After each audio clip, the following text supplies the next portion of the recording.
Summer is coming, and you need to get jacked fast. Or maybe you got a wedding coming up, or a vacation. Whatever it is, it's a story as old as time. Maybe you haven't been working out, or maybe you have, but just slacking. But all of a sudden, you get a fire lit under your butt and decide you need to put on some muscle. So what are you going to do?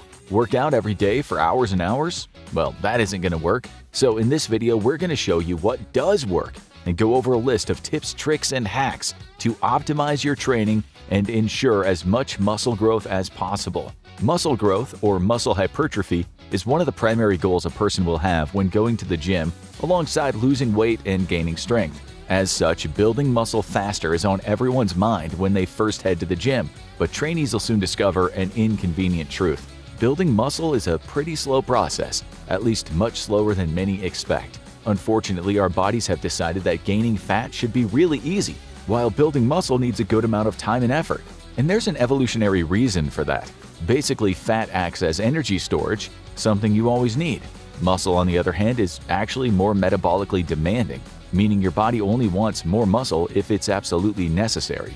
We know understanding why doesn't make this fact any more convenient, but it is what it is. With that said, your muscle growth can be affected by a range of variables. For example, your training age, intensity, genetics, and nutrition all factor in.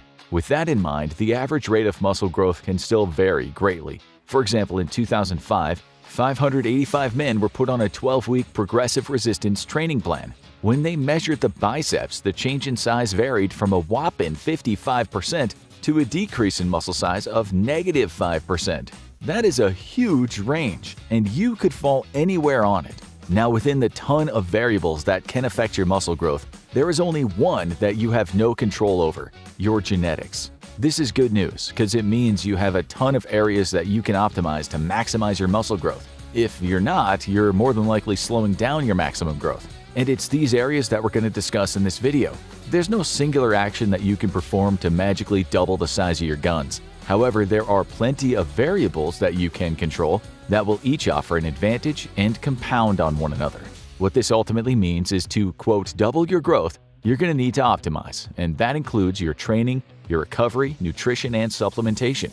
So it's up to you. You can either sabotage yourself by not optimizing, or you can maximize your growth. First up is nutrition. Nutrition is going to play a huge role in your muscle growth as it's literally feeding the muscle growth. And let's get some basics out of the way. In order to grow, you're going to need calories, but not too many as you'll gain a lot of fat as well. For this reason, the general guideline for muscle growth is to get in a 300 to 500 calorie surplus. This is enough to fuel muscle growth while mitigating much fat gain. For example, a study put two groups together to test if you can force feed muscle. In other words, can you eat a ton of food to force muscle growth? The big bulk group ate 600 more calories than the normal bulk group, yet they barely gained any more muscle. What they did gain was a whole lot more fat. So we know simply eating a ton isn't going to help with muscle gain.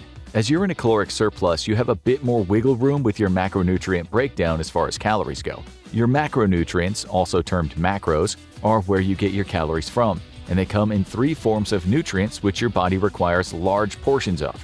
They are protein, fat, and carbs. When deciding what your food should consist of in terms of these macros, follow these rules. For protein, aim to eat 1.6 to 2 grams per kilogram of body weight. Your fat should make up 30% of your calorie intake, and you fill all the rest of your calories with carbs. Simple. Now, assuming you got that covered, let's look at a couple of details to maximize growth with just your protein intake. You want to spread your protein out evenly amongst 4 to 5 meals, making sure each meal has a minimum of 20 grams. This will ensure that you have a steady release of amino acids throughout the day, which could result in more muscle mass. This was demonstrated in a study where total protein intake was spread out across the day in 3 meals. One group had an even protein distribution, while the other got most of their protein in one meal. And the lopsided distribution actually ate more protein too. After 12 weeks of resistance training, the evenly distributed group gained 2.5 kilograms of muscle mass, while the lopsided group gained only 1.8 kilograms. That might not look like a ton, but it'll add up as we go. Next up is sleep. If you're getting proper sleep, you're letting your body go roughly 8 to 12 hours without giving your muscles any fuel. Here's the thing, your muscles don't sleep. This period of time led researchers to ask, what would happen if you ate a large amount of protein right before going to sleep? As it turns out, you grow muscle. A meta-analysis from 2021 concluded that consuming 20 to 40 grams of casein protein 30 minutes before sleep elevates muscle protein synthesis overnight. This resulted in improving recovery and potentially greater muscle size. Another study from 2017 used a pre-sleep shake of 27.5 grams of protein and 15 grams of carbohydrate. They then took part in an 8-week resistance training program along with a group who took no pre-sleep protein drink.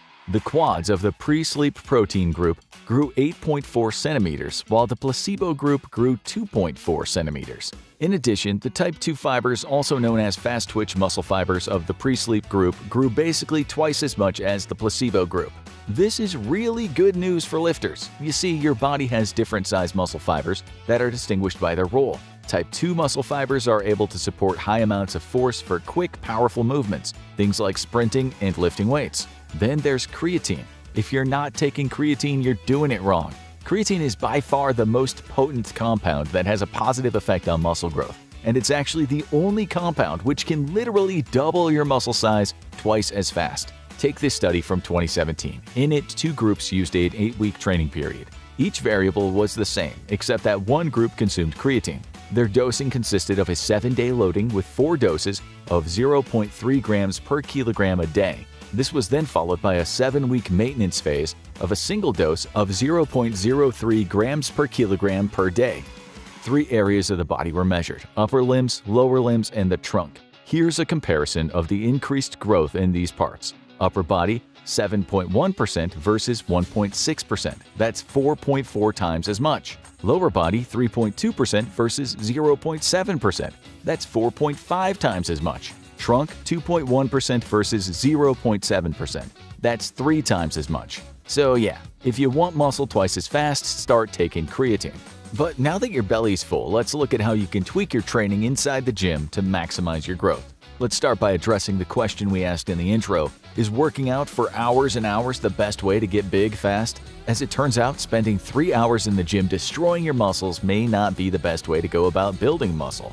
More is better only to an extent. However, you'll cross a threshold where you're not going to see any more results, and in fact, you could actually be doing too much damage to recover from. How much should you do? Well, with all the research we have, it seems as though muscles are optimized with just 10 to 20 sets per week. Therefore, no need to perform 20 types of curls on the same day.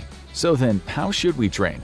Bro splits, or training a single body part in a single session once a week, tend to be the go-to training split for those looking to get pumped up. While they obviously work, research actually shows there may be a better option. Studies show that training a muscle 2 times a week is superior to just 1.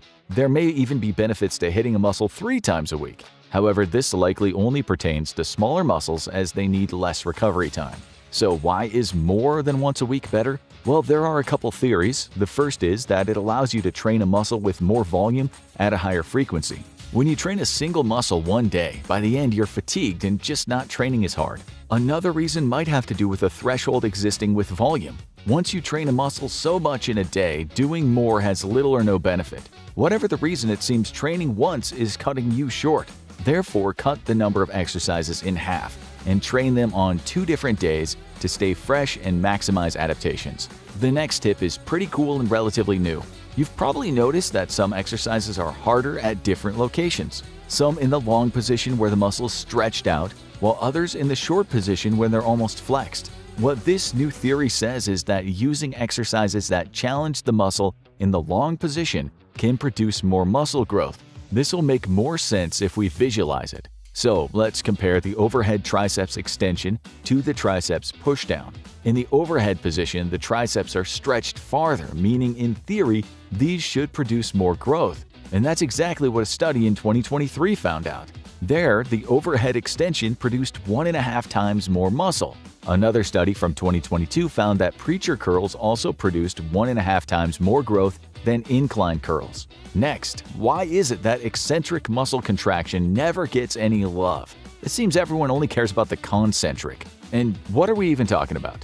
Well, your body has 3 different types of contractions: concentric, eccentric, and isometric. Your concentric contraction is when the muscle is pulling and getting shorter. Think about the up phase of a biceps curl. An isometric contraction occurs when the muscle fibers don't move, holding a limb in place like a wall squat. And finally, the eccentric. The eccentric is when the muscle lengthens, or the going down phase. If you're somebody who just lets the weight drop during the eccentric contraction, you're performing it a disservice. You see, studies have found that the eccentric muscle contraction is able to produce greater force than the concentric, as well as more muscle damage. For example, a meta-analysis from 2017 examined the use of concentric-only and eccentric-only muscle action. They concluded that the eccentric contraction was responsible for a greater increase in muscle growth at 10% versus 6.8%. In fact, it's believed the difference in time spent on the eccentric could partially explain differences in muscle growth when the same number of reps are performed. Now, this of course doesn't mean you should only do the eccentric contraction, but what it does mean is to slow down on the eccentric and lower the weight in a slow and controlled manner. Take 2 to 3 seconds. And while you might just be starting out, if you've been to the gym for any length of time, you have likely heard some bro science that says to use different exercises to hit the muscles from different angles. Well, it turns out your gym buddy is right on this one, and you really should, and it's backed by science. We have one study that actually comes from back in 2000. In it, the researchers discovered that a muscle would develop in a regional specific manner dependent on the exercise and where it exerts stress on the muscle. In other words, you can see different amounts of growth on the same muscle from a single exercise. Only hit a muscle one way, and it'll be lopsided. The author clearly states that no single exercise can maximize the hypertrophic response of all regions of a particular muscle. For maximal hypertrophy of an entire muscle, athletes, particularly bodybuilders, are justified in incorporating various exercises that purportedly stimulate growth in a regional specific manner. Therefore, be sure to use various exercises to hit a muscle. If all you're doing is bench press for the chest, you're gonna miss out on muscle growth. In addition, don't use 2 exercises with similar biomechanics. For example, if you're training chest with 3 exercises, it wouldn't make sense to train bench press, push-ups, and flat bench dumbbell press, as they all have similar motions. Instead, your training should look like bench press, incline dumbbell press, and decline chest fly. This is one reason why we all love the crossover cables so much. No other piece of equipment will allow you to hit a muscle at so many different angles. Another piece of bro science that's 100% legit is to get your pump on. But what the heck does that even mean? Well, if you were to ask a bodybuilder, it would be to perform an exercise with a very light weight with high reps until the muscle is engorged with blood. This blood would then cause the muscle to swell up and look bigger. In the past, though, we didn't fully understand what was going on. Now we do. The pump has even been granted a more scientific term, cell swelling. Doesn't have quite the same ring to it as the pump, but we'll explain what's happening. When we train a muscle, the veins of the muscle will close off while the arteries keep flowing. This ignites a series of events that basically leaves the muscle becoming engorged with blood. At the same time, it results in the accumulation of various metabolites. Originally, we simply thought this was a transient experience with short-term benefits. However, research has shown this to have long-lasting chronic benefits. Basically, this state of engorged muscle creates a highly anabolic environment. As a result, several hypertrophic reactions are believed to be ignited, such as an increase in satellite cell activity and the favoring net protein balance. There are many ways to achieve a pump, but Dr. Brad Schoenfeld provides 3 in what's probably the first study to look at the pump through a scientific lens. 1. Use 2 to 3 sets of high reps, for example 20 or so, with 60 seconds rest. 2. Use 5 to 10 sets of 8 to 12 repetitions with 30 seconds rest. And 3. Use a drop set. That is, perform an exercise until a few reps before failure, decrease the load 25 to 50%, and perform another set. Now, you're not doing this for every exercise. In fact, most of your work should be done using a medium rep range of around 6 to 12. Dr. Brad Schoenfeld sums this up by saying, therefore, individuals seeking maximal hypertrophy should consider dedicating a component of their training sessions toward pump training, ideally after heavier strength work. We want to emphasize the component part of that quote. Don't make this your whole routine. Perform just 1 or 2 pump exercises at the end of every session, hitting 2 different muscles. Now, let's all be honest for a second and have a hard talk. Ask yourself, do you really leave it all on the gym floor every session? Chances are probably not. And that's not a dig, as it's simply human nature. We're all guilty of not giving it our all every single time, which is where a gym buddy can become a huge help. And studies clearly show that unsupervised training leads to lower intensity, lower reps, and lower load selection. In fact, a meta showed that on average, unsupervised trainees will generally pick a load equal to 53% of their 1-rep max and stop as much as 10 reps before failure. Your 1-rep max is the maximum amount of weight you can lift in one time. It's as strong as you get. Therefore, let's pretend your 1-rep max is 100 pounds. 53% is 53 pounds. You might think, sure, but not me, as I've been in the gym long enough. Well, while your ability to push yourself does increase as you train more, it happens to trained individuals as well. A study from 2023 put 36 young resistance-trained men and women on an 8-week training program, half of them supervised and half not. The supervised group improved significantly more in just about every variable tested, including greater muscle growth of the triceps and quads, as well as greater increase in strength. While this doesn't necessarily mean you need a coach, training with a partner could be exactly what you need for more muscle growth faster. And finally, sleep. You probably hear this a lot, but it is true. And it's probably the single most influential behavior you can change for instant results. And that's not hyperbole. Just one night of sleep deprivation can break down protein and increase fat storage. This is thought to be due to a list of factors, but the leading cause is hormone dysregulation. For example, just 1 week of sleep deprivation decreased the testosterone levels of healthy young men by 10 to 15%. So if you're lacking on sleep, you're automatically blunting your body's ability to put on more muscle mass. So now we've shown you a bunch of areas where you could improve your training and tips you can start implementing right now. While we can't promise you'll always build muscle twice as fast, you should see some big differences fairly soon. So to summarize, for your training, 1. Use a split that allows you to hit a muscle twice a week. You can even experiment hitting smaller muscles, triceps and biceps, 3 times a week. 2. Use at least one exercise that trains the muscle in a long state. 3. Use exercises that hit the muscle from different areas. At the same time, stay away from exercises that train the muscle with the same biomechanics in the same session. 4. Slow down your eccentric contraction to 2 to 3 seconds in a controlled manner. 5. Use pump work for 1 to 2 exercises at the end of your program, hitting different muscles. This should be done with smaller isolation exercises, aiming to hit every muscle group once each week. And 6. Be sure to train with intensity. Each set should come within a few reps of failure. If you need help, start training with a friend to push you. For your nutrition, 1. Get in a caloric surplus of 300 to 500 calories. 2. Eat 1.6 to 2 grams of protein per kilogram of body weight. Have 30% of your total calories from fat, then fill the rest in with carbs. 3. Spread your protein out throughout the day with the minimum feeding being 20 grams. 4. Consider a pre-sleep protein shake of 20 to 40 grams of casein 30 minutes before sleep. And 5. Supplement with creatine using a loading phase of 20 to 25 grams for around 5 days, followed by a single dose of 3 to 5 grams. And last, just sleep more. You literally don't have to do anything. 7 to 9 hours should be enough for most. Now, don't expect to see results right after your first workout. The reality is you will still need time to see some noticeable results. At that same time, the only way to build muscle twice as fast is to get your training honed in from the start. Remember, one late night could throw you off. Therefore, be consistent with these habits.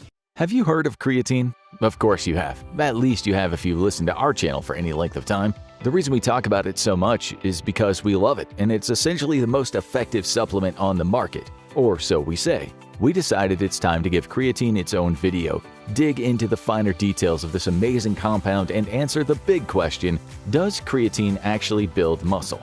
While it's only come to be popular among athletes since the 1990s, creatine has been around for much longer. Much longer. In fact, creatine was first discovered way back in 1832 by the French philosopher and scientist Michel-Eugène Chevreul. From there, it went through a long process of discoveries building off one another. For example, in 1847, the German chemist Justus von Liebig discovered that wild animals have more creatine in their muscles than their domestic cousins. This led to the conclusion that the levels of activity influenced the amount of creatine produced. So even 180 years ago, we knew creatine had an important relationship to physical activity. Supplementation was then found to increase creatine stores in animals in 1912, and eventually used for humans the first time in 1926. By the 1950s, it was clear that supplementation definitely had a positive effect on the human body. Then in the 1990s, athletes learned that they could get a competitive edge by taking creatine, and it's estimated that 80% of the athletes in the 1996 Atlanta Olympics supplemented with it.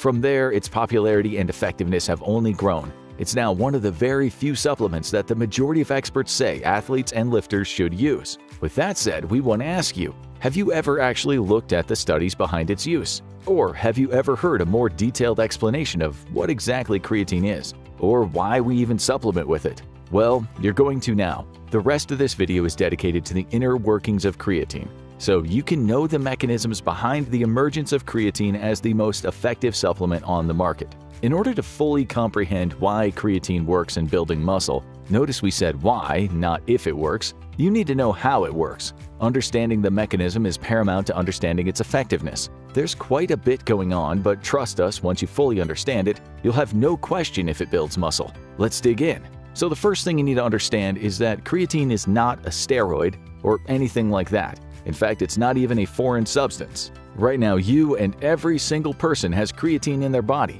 In fact, if you didn't, you wouldn't be able to function at all. We'll get into that later, so let's move on with how it works. As we now know, creatine isn't a steroid, so what is it? Well, it's a non-proteinogenic amino acid, an amino acid that's not used in the formation of protein. While it's not used to form protein, it still has very special duties, as you'll soon see, but we'll tell you it has to do with building muscle. Due to its physiological role, the body will collect creatine in its natural stores through one of two pathways. The first pathway is through our diet. Creatine is only found in animal products, primarily red meat and fish. If you're an omnivore, meaning you eat meat and plants, about 50% of your stores will be collected this way through your diet. So what about vegans? Well, vegans will typically have significantly lower stores than meat eaters, as they're stuck with only the second pathway to fill their stores, the internal synthesis of creatine from the amino acids methionine, glycine, and arginine in the liver. Regardless, either from your diet or internal synthesis, creatine is then transported to your stores within your body. About 95% is stored in your muscles, with the remaining 5% being stored in the brain and testes. However, before it's stored, creatine goes through a reaction that adds a phosphate molecule, changing it into a compound known as phosphocreatine. It's this addition of the phosphate that makes creatine so important. Before we go further, we need to talk about another compound, adenosine triphosphate, or ATP for short. ATP is known as your body's energy currency. It's responsible for providing energy for every single muscle contraction. As its name implies, adenosine triphosphate contains 3 phosphate compounds. When energy is required, one of these phosphate molecules will break off, which releases energy that can be used for muscle contraction. The problem here is that you have a finite amount of ATP, and every time an ATP molecule loses a phosphate to provide energy, it leaves a compound known as ADP, or adenosine diphosphate. The di indicates that it now only has 2 phosphate groups, so now it's not capable of providing energy. Remember what we said about a phosphate group being added to creatine? Well, you can probably guess why that's important now. When energy is required fast, the phosphate group from the phosphocreatine breaks off, and it will donate it to a molecule of ADP, thus creating another molecule of ATP. Here, we need to note that this process specifically happens to provide energy for high-intense anaerobic events, such as lifting weights and sprinting. When it comes to aerobic training, there are other mechanisms to resynthesize ATP which are beyond the scope of this video. So in short, when energy is needed fast, the stored phosphocreatine is used to supply a phosphate molecule to ADP to form ATP, which can then be used for energy. The thing is, just like our ATP, our creatine stores are also finite. Think of it like a gas tank. Depending on your diet, the average person's creatine stores are only 60 to 80% full. When creatine is used, this level drops, thus limiting your body's ability to continue performing high-intense events and forcing your body to slow down. And so, we have now arrived at why we supplement with creatine. By taking a creatine supplement, we're able to fill up our creatine stores to 100%. Having full creatine stores then allows us to perform more work in the gym. This equates to performing a couple more reps or the ability to add a little more weight. It basically allows us to increase our work volume. Now imagine if you could go to the gym and add 5 to 10 kilograms to your lifts, or add a couple reps to all your lifts. What would happen? You'd get bigger and stronger. So it's this extra work that full creatine stores allow by way of greater energy that is then translated into more muscle, greater strength gains, and improvements in general athletic performance. Dr. Richard Kreider, the leading expert on creatine supplementation, summarizes the benefits of creatine supplementation, saying you can see the following benefits. Quote, improve maximal power and strength 5 to 15%, work performed during sets of maximal effort muscle contractions 5 to 15%, single effort sprint performance 1 to 5%, and work performed during repetitive sprint performance 5 to 15%. So, in a nutshell, creatine works by providing the body with a greater ability to synthesize more fuel to perform more work, which translates into greater adaptations. Simple and effective. As you can see, creatine supplementation works because creatine works. It's like saying that filling up your gas tank before taking a drive will allow you to drive further. There's no debate, it just does. While we could stop there, there are actually more mechanisms by which creatine works. For example, it's been found that creatine supplementation can improve satellite cell signaling. Satellite cells are a type of specialized stem cell located on the periphery of muscle fibers, which is what gives them their names. Studies have shown that they play a key role in the growth, repair, and regeneration of skeletal muscle. Therefore, satellite cell signaling simply refers to an increase in the capability to communicate with each other, which in turn leads to better muscle recovery and growth. As creatine improves this signaling, the body's able to synthesize muscle more efficiently. In addition, creatine also increases cell hydration. Now, this one needs explanation, as a common criticism is that creatine makes you gain water weight. In truth, it does. However, this is actually a good thing. Let's keep in mind that your muscles are 75% water. What this means is that a bigger muscle is obviously going to hold more water. While there might be some water retention in the first week or so, in the long term, as your muscles grow, water retention is evened out in proportion to your muscle gain. This review from 2022 sums it up by saying, while there is some evidence to suggest that creatine supplementation increases water retention, primarily attributed to increases in intercellular volume, over the short term, there are several other studies suggesting it does not alter total body water, intra or extracellular, relative to muscle mass over long periods of time. More importantly, a hydrated cell is more anabolic. The exact mechanisms aren't fully understood, but researchers know the swelling of a cell signals anabolic growth. Therefore, creatine increases the hydration of the muscles, which then creates a more anabolic environment, which means bigger muscles. Yet another mechanism, creatine has also been found to be responsible for lowering myostatin levels. Myostatin is a protein that's in charge of regulating muscle growth, specifically by inhibiting it. In other words, having higher myostatin levels means less ability to grow muscle. However, as creatine lowers myostatin levels, it increases your body's ability to grow muscle. And we're not done yet. There's also evidence that creatine reduces protein breakdown as well as increasing the anabolic hormone IGF-1, insulin-like growth factor. Now, let's look closer at what all this means for you.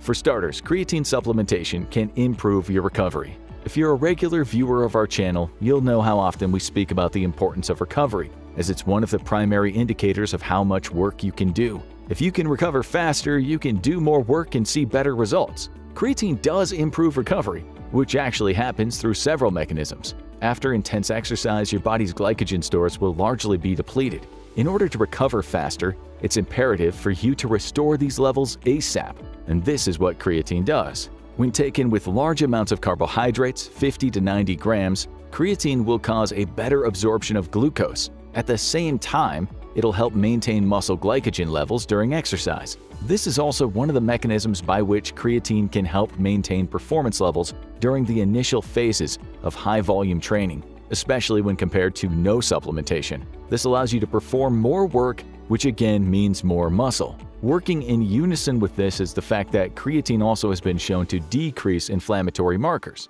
All of these work together to improve the recovery of athletes so they can work more. Another awesome benefit, especially for those who train in warm climates, is that it helps increase the tolerance to heat. Actually, this is another benefit that comes by way of the extra cell swelling. The extra hydration reduces the body's thermoregulatory and cardiovascular responses. For example, those who supplement with creatine while training in heat experience a lower sweat rate and lower internal temperatures. Still, these benefits can be seen to some degree in anybody who trains with high intensity. If you get hot while training, creatine can help. So now that you understand how it works and more of its mechanisms, we can take a closer look at what type of effect it has on the body. Probably the main reason people take creatine is to increase muscle mass. Interestingly, one of the older studies from 1999 has some of the most impressive results. It showed that when combined with a resistance training program, muscle fibers see 2 to 3 times more growth than without. Since then, we've had a plethora of new studies. After long-term supplementation, the average creatine user still gains about twice as much muscle mass when compared to non-users. This equates to an extra 2 to 4 kilograms. And to be clear, this is lean body mass, not just weight gain. It's pretty clear why this is. When we look at muscle hypertrophy, the greatest indicator of muscle growth is an increase in total volume. In fact, there is a clear dose response. As creatine allows more work, you can perform more volume and see more muscle growth. Due to its mechanisms, creatine is also highly effective at increasing strength, power, and general performance variables. In terms of strength, you can expect to see results pretty quickly, like in less than 2 weeks. Some users will see an added increase of 15% in their strength, while the average can expect to see an increase of 8%. We should note these gains seem to improve intermittent types of activities. As you're likely planning on using creatine for longer than 2 weeks, let's look at the long-term effects. First, in contrast to short-term, taking creatine long-term seems to allow a trainee to increase their overall work capacity through an extended period of time. The strength seems to include both maximal strength values and muscle endurance. For example, a group of powerlifters saw a significant increase in their 3-repetition maximum or 3RM bench press. The control group still saw significant increases in their 3RM by 2.5 kilograms. However, the creatine group saw an increase of 8.9 kilograms. In addition, the creatine group saw a 37% increase in maximum repetitions of 85% of their 3RM, while the control didn't even see a significant change. In another study, 19 resistance-trained men followed a 12-week training program, with half using creatine supplementation. At the end of the study, the creatine group saw a significantly greater increase across numerous tests. For example, they saw a greater increase in bench press of 24% versus 16%, as well as squats of 32% versus 24%. It was also found that the creatine group saw a greater increase in the cross-sectional areas of type 1 muscle fibers, 35% versus 11%, type 2A muscle fibers, 36% versus 15%, and type 2AB, 35 versus 6%. At the same time, they also saw a greater increase in total gains of lean muscle mass, 6.3% versus 3.1%. We could go on, as the vast majority of studies on creatine see similar results. You should also understand that these increased adaptations transfer into an increase in actual athletic performance. To date, creatine has been tested on a plethora of athletes competing in very different sports. This includes resistance training, elite soccer training, canoe basic training, and plyometric training. Performance in all of these sports saw significant improvements. In terms of widespread consensus that creatine is an effective ergogenic aid, the ISSN, or International Society of Sports Nutrition, reports. Thus, a widespread consensus now exists in the scientific community that creatine supplementation can serve as an effective nutritional ergogenic aid that may benefit athletes involved in numerous sports as well as individuals involved in exercise training. But what about that one guy who said it actually doesn't work because he used it with no gains? Well, even though creatine is highly effective, there are such people as non-responders. These are people who see no benefits to creatine supplementation. The most likely cause of this is that their stores are already full due to their diet. Therefore, any extra supplementation is not absorbed as the stores are already full. The good news is that approximately 80% of people will see significant increases in creatine stores that are greater than 10%. Then 6.6% are quasi-responders, which means they'll see an increase of 5 to 10% in their stores. The remaining 13.4% are non-responders, meaning they see less than 5% improvement. So there is an 80% chance you're going to see some awesome results. As you can easily get a month's supply for less than $20, it is very worth your while. So now we know that creatine works for the large majority of people. We're going to show you how to use creatine most effectively. Now remember when we talked about what taking creatine as a supplement ultimately does. It fills our body's creatine stores. This takes time to do. You can simply do this by taking a normal dose, which is 3 to 5 grams a day. However, this can take up to a whole month. Therefore, the most common practice is to perform a loading phase. A loading phase is 5 to 7 consecutive days in which you take 20 to 25 grams of creatine throughout your day. This will fill up your stores quickly. From there, you can then simply take a maintenance dose of 3 to 5 grams a day.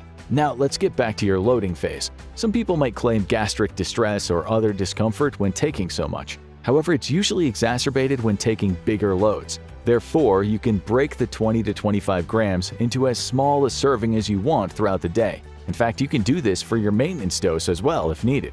As far as creatine timing, it doesn't really matter when you take creatine. A meta-analysis from 2018 suggests that taking creatine immediately after training may produce larger gains in muscle mass. However, subsequent studies report there is no clear time that produce greater benefits. With that said, we do think that taking creatine post-workout may be a good idea. This mainly comes down to the recovery aspect. Remember that taking creatine with carbs and protein can enhance the absorption of muscle glycogen. As many of you are already making a protein shake, it just makes sense to go ahead and dump a serving of creatine in as well. Now let's talk about different versions of creatine. The original type of creatine to hit the market was creatine monohydrate. At the same time, this is the type of creatine the vast amount of studies that report positive results used. However, as creatine has gained more and more attention over the years in the general population, it's become a big seller.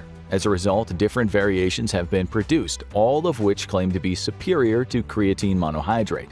Generally, that it's better absorbed. This includes creatine ethyl ester, creatine hydrochloride, and buffered creatine.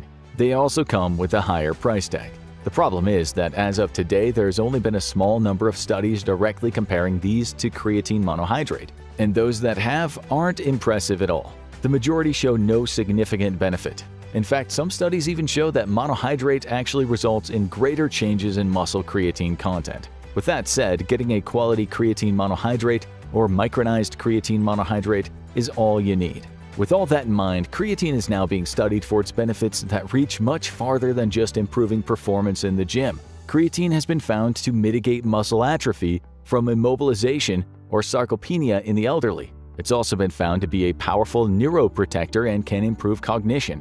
And we're even looking at possible benefits for brain concussions. In fact, the list goes on and will likely continue to grow. This is why we say when it comes to creatine, if you're not taking it, you're missing out. Creatine is by far the most studied and most effective supplement on the market, and there is really no comparison. There's also very little, if any, debate.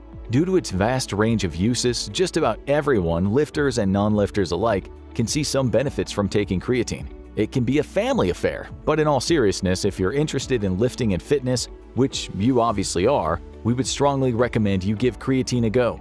Have you ever been chugging down a protein shake before an intense workout session and wondered, does this thing actually help, or am I just guzzling down money that I could be spending on protein-rich meals instead? Then worry no more, because we've got the answers. They just may not be what you think. Oh, and be sure to stick around for the end. We'll walk you through exactly how much and when to consume your protein for optimal results. Whether it works or not, protein supplements are big business. The sports supplement industry rakes in over $27 billion every year, and rising. While we'd love to say the supplement industry only cares about your health and puts your health over profit, we can't. At the end of the day, the supplement industry is like any other industry whose primary job is to make money, so we just can't take those companies at their word on the effectiveness of their products. While some health and workout supplements veer on the side of snake oil, it's not quite the same with protein powder. Why? Because at its core, protein powder is just processed food. So why take it other than real food when you're looking to build mass fast? During the refining process that turns raw food into protein powder, protein is extracted from real food sources and is then broken down further into a fine powder. What this does is it breaks down the protein, or pre-digests it if you will, meaning you're able to absorb and utilize the amino acids it contains much faster. Now, under normal circumstances, you don't really need a fast supply of amino acids. Just eat some steak and the amino acids will gradually be released. Using protein powder during your daily routine offers no real benefits other than being cheap and convenient, which is still a plus. However, there is one period in the day of particular interest. That's right, it's the post-workout. Whether you're playing sports, hitting the weights, or just working on your cardio, anything that causes minor muscle damage, typically tied to healthy exercise. After these moments, your body is thrown into a highly anabolic state by a dramatic rise in muscle protein synthesis. This is the process that repairs muscle. In this state, your body craves more amino acids to rebuild. It's like a bunch of construction workers all hyped up on Red Bull and ready to work. The only thing they need is bricks to build, and those bricks are amino acids. Now, you don't have to eat protein powder, as your body will have pools of amino acids it can pull from. These are the leftovers from previous meals that are just waiting to be used. In addition, you could even just eat whole foods to provide protein. However, as mentioned, this must be digested before the muscles can access the amino acids. And it's here we find why we specifically take protein powder after training. Taking a protein powder that is already processed and broken down floods your bloodstream with amino acids. At the same time, it also causes an increase in muscle protein synthesis. It's a cheap and convenient method that makes it incredibly easy to create an optimum environment for building muscle. So, how does this work? Well, that's what we want to find out. One of the main reasons lifters take protein powder is for muscle growth. So, does protein powder actually drive more gains? Spoiler alert, yes, it does. A meta-analysis from 2012 examined studies with over 600 participants to determine if protein supplementation increased muscle mass. To be clear, this study specifically looked at the intake of protein powder post-workout. In addition, it only examined studies that were at least 6 weeks long, as it's believed protein supplementation benefits come from long-term use. You can't just chug protein shakes once and be summer body ready. After a full analysis, they made a pretty big find. When compared to placebos, protein supplementation resulted in a 38% greater increase in fat-free mass. So, if you gained 10 pounds of muscle without protein supplementation, you could have gained an extra 3.6 pounds with it. Right here, it's important to note that, as you can see, you can still increase muscle mass without protein supplementation. However, it will just capitalize on the hard work you put in the gym. So why settle for 10 pounds when you could have 13.8 just by drinking a tasty, cheap shake? Sounds like a no-brainer to us. A more recent meta-analysis was then performed in 2017, which examined a total of 1,863 participants. This makes it one of the largest meta-analyses to date, almost as large as you'll be if you keep chasing those gains. Again, when comparing protein supplementation with resistance training alone, the supplementation produced better results. This included a 27% increase in fat-free mass, as well as a 14% increase in muscle fiber cross-section area when compared to the placebo. One interesting note made in this meta-analysis was that protein supplementation was more effective for resistance-trained individuals. Why could this be the case? We suspect it's because it's easier for non-trained individuals to build muscle. When an untrained person starts training, gaining muscle is relatively easy. There's a lot more wiggle room with diet and training to see positive results in muscle growth. However, as you become more advanced, putting on muscle becomes increasingly difficult. We want to note this doesn't mean that untrained individuals did not see increases in muscle mass. They do. What that means is they saw similar results whether they consumed a protein supplement or not. Now that's two huge meta-analyses that both confirm that protein powder supplementation results in an increase in muscle mass. This is the general consensus since studies began on protein supplementation. For example, this study way back from 2005. In it, 22 young healthy men partook in resistance training methods for 14 weeks. When examining all the variables, everything was similar. One real difference was their post-workout meal. The control group simply ate a serving of carbohydrates, while the experimental group consumed a supplement containing 25 grams of protein, 16.6 grams from whey, and the remaining from other sources. After 14 weeks, the protein group did see a small advantage in strength with the squat jump. In the squat jump, an athlete descends into a semi-squat position and holds the position for approximately 3 seconds before takeoff. Here, the protein group saw a 9% improvement in height, whereas the carb group saw none. However, in the counter-movement vertical jump, there was no difference as both groups saw an increase of 10%. The counter-movement vertical jump is performed when the athlete starts from a standing position and initiates a downward movement, which is immediately followed by an upward movement leading to takeoff. Now, in terms of muscle hypertrophy, the protein group really outshined the carbohydrate group and saw significantly greater growth. Specifically, the protein group saw an 18% greater increase in type 1 fibers. These are smaller fibers that have less force capability, yet possess awesome endurance capability. In addition, they saw a 26% increase in the cross-section area of the muscle. 26%! The growth in the carb group was just negligible. Now let's go back to the increase in squat jumps. What's going on here? Why would the protein supplementation group see a larger squat jump than the placebo? Well, one of the reasons for the increase in the squat jump was thought to have occurred due to the increase in type 2 muscle fibers. Remember, these are the fibers that are responsible for creating a high amount of force. To look at the association between strength gains and muscle gains more, let's revisit the 2012 meta-analysis from earlier in the video. Remember, it reviewed 22 trials with protein's effect on muscle mass. However, it also examined gains in strength and concluded that the protein supplementation does in fact contribute to gains in strength, specifically 1 rep max strength, or the maximum amount of weight you can lift at one time. Now let's dig into the muscle hypertrophy results a little deeper. The results specifically showed a 45% larger increase in type 1 muscle fibers and a 55% larger increase in type 2 fibers. This increase was then related to the increase in strength, where it was found that a greater increase in muscle fiber CSA was accompanied by a 20% greater increase in 1 rep max leg press strength. Basically, the muscles with a larger increase in type 2 muscle fibers saw greater improvements in strength. To briefly explain this, an increase in muscle size and muscle strength are related but can occur from completely different mechanisms. Strength occurs through the improvement of the neuromuscular system, while the increased muscle mass occurs through the addition of contractile units of the muscle. This means that strength can increase independently from muscle growth. The existing muscle learns to produce more force. At the same time, when a muscle grows, it adds contractile units, which means the potential for strength goes up as well. So strength can go up through improvements in the neuromuscular system as well as the addition of contractile units. Therefore, strength and size will grow together, but it's not always a one-to-one increase. However, the muscle growth that occurred from the protein supplementation in the study also enabled the muscle to create more strength than if no muscle growth had occurred. Lucky for us, we can also turn to the other more recent meta-analysis for more evidence of the effect of protein supplementation on strength. The studies in this meta-analysis utilized a variety of 1 rep max testing, such as bench press, arm curl, squat, and lat pull-down. Together, participants saw an average of a 9% increase in 1 rep max strength. However, as noted in the study, a 9% increase is pretty cool, but it's not a magic bullet. Your programming and exercise selection will likely have a much greater effect on strength gains. At that same time, we'll take the 9% increase if all we need to do is drink a thick, delicious ice cream cake batter protein shake. But perhaps the clearest illustration of protein supplementation benefiting an athlete is with pre-sleep protein.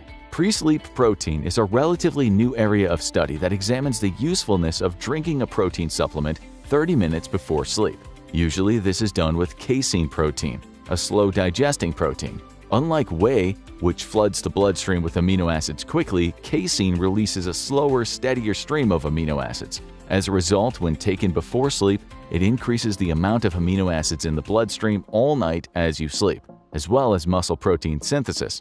This is effective at increasing muscle growth. While there's still a lot to learn about nighttime protein, the studies we have as of now are very promising. A meta-analysis from 2020 looked at all the studies to date and analyzed the results that a pre-sleep protein supplement had on muscle protein synthesis and other outcomes. It found that a 20 to 40 gram serving of casein protein increases muscle protein synthesis overnight. With that said, the general recommendation is on the larger end of that spectrum, 30 to 40 grams. That's great, but does this transfer to actual muscle growth? Well, pre-sleep protein was found to have positive benefits on 1 rep max strength, muscle size, and an increase in the cross-sectional area of muscle fibers. What makes this benefit specific to protein powder is that protein powder allows you to eat a large amount of protein quickly and with low calories. To reach that same amount of protein and calories with whole food, you need to eat 2 whole skinless chicken breasts with no seasoning or sauce.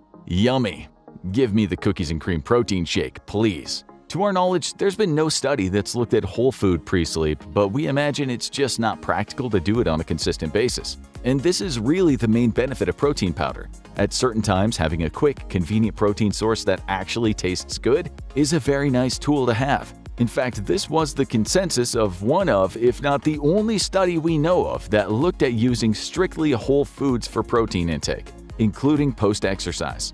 Yes, you can definitely only eat whole foods, however, it is difficult. The research concluded, however, obtaining dietary protein exclusively from whole foods may not always be convenient or feasible due to a variety of reasons including cost, palatability, competitive or training schedule, and volume of whole food that needs to be consumed to meet protein requirement. Protein supplements remain a convenient complementary nutritional strategy for physically active adults to meet protein recommendations at select meals throughout the day. And that should be your main takeaway. Protein powder is a cheap, convenient protein source that can be strategically used to optimize training outcomes and muscle growth. Taken at any other time of day, protein powder is really just another food source that makes reaching protein intake easy. So yes, protein powder works because it is just that, protein. So we've clearly shown that protein powder offers benefits, but what does that mean for you?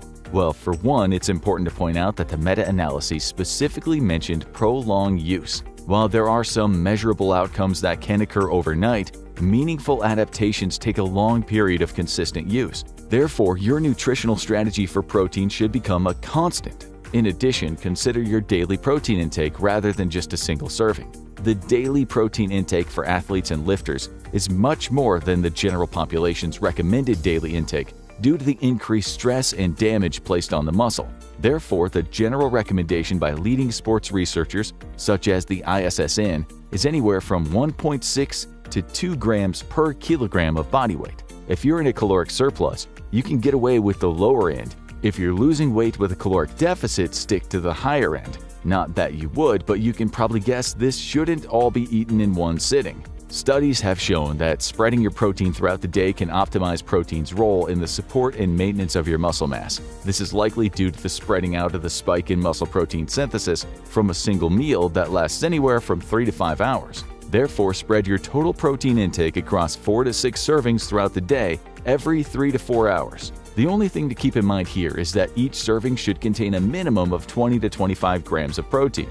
This tends to be the threshold for maximum spikes in MPS. What that means is that you can definitely consume more than this and will probably have to eat your total daily intake. However, that spike in muscle protein synthesis will not be as dramatic as it is up to the 25 grams when it starts to level off. Other than that, there are 2 occasions which merit special attention. First is your post-workout feeding. It used to be taught that you had 60 minutes post-workout to consume a meal. This was to capitalize on the spike of muscle protein synthesis from working out. We now know it isn't exactly true.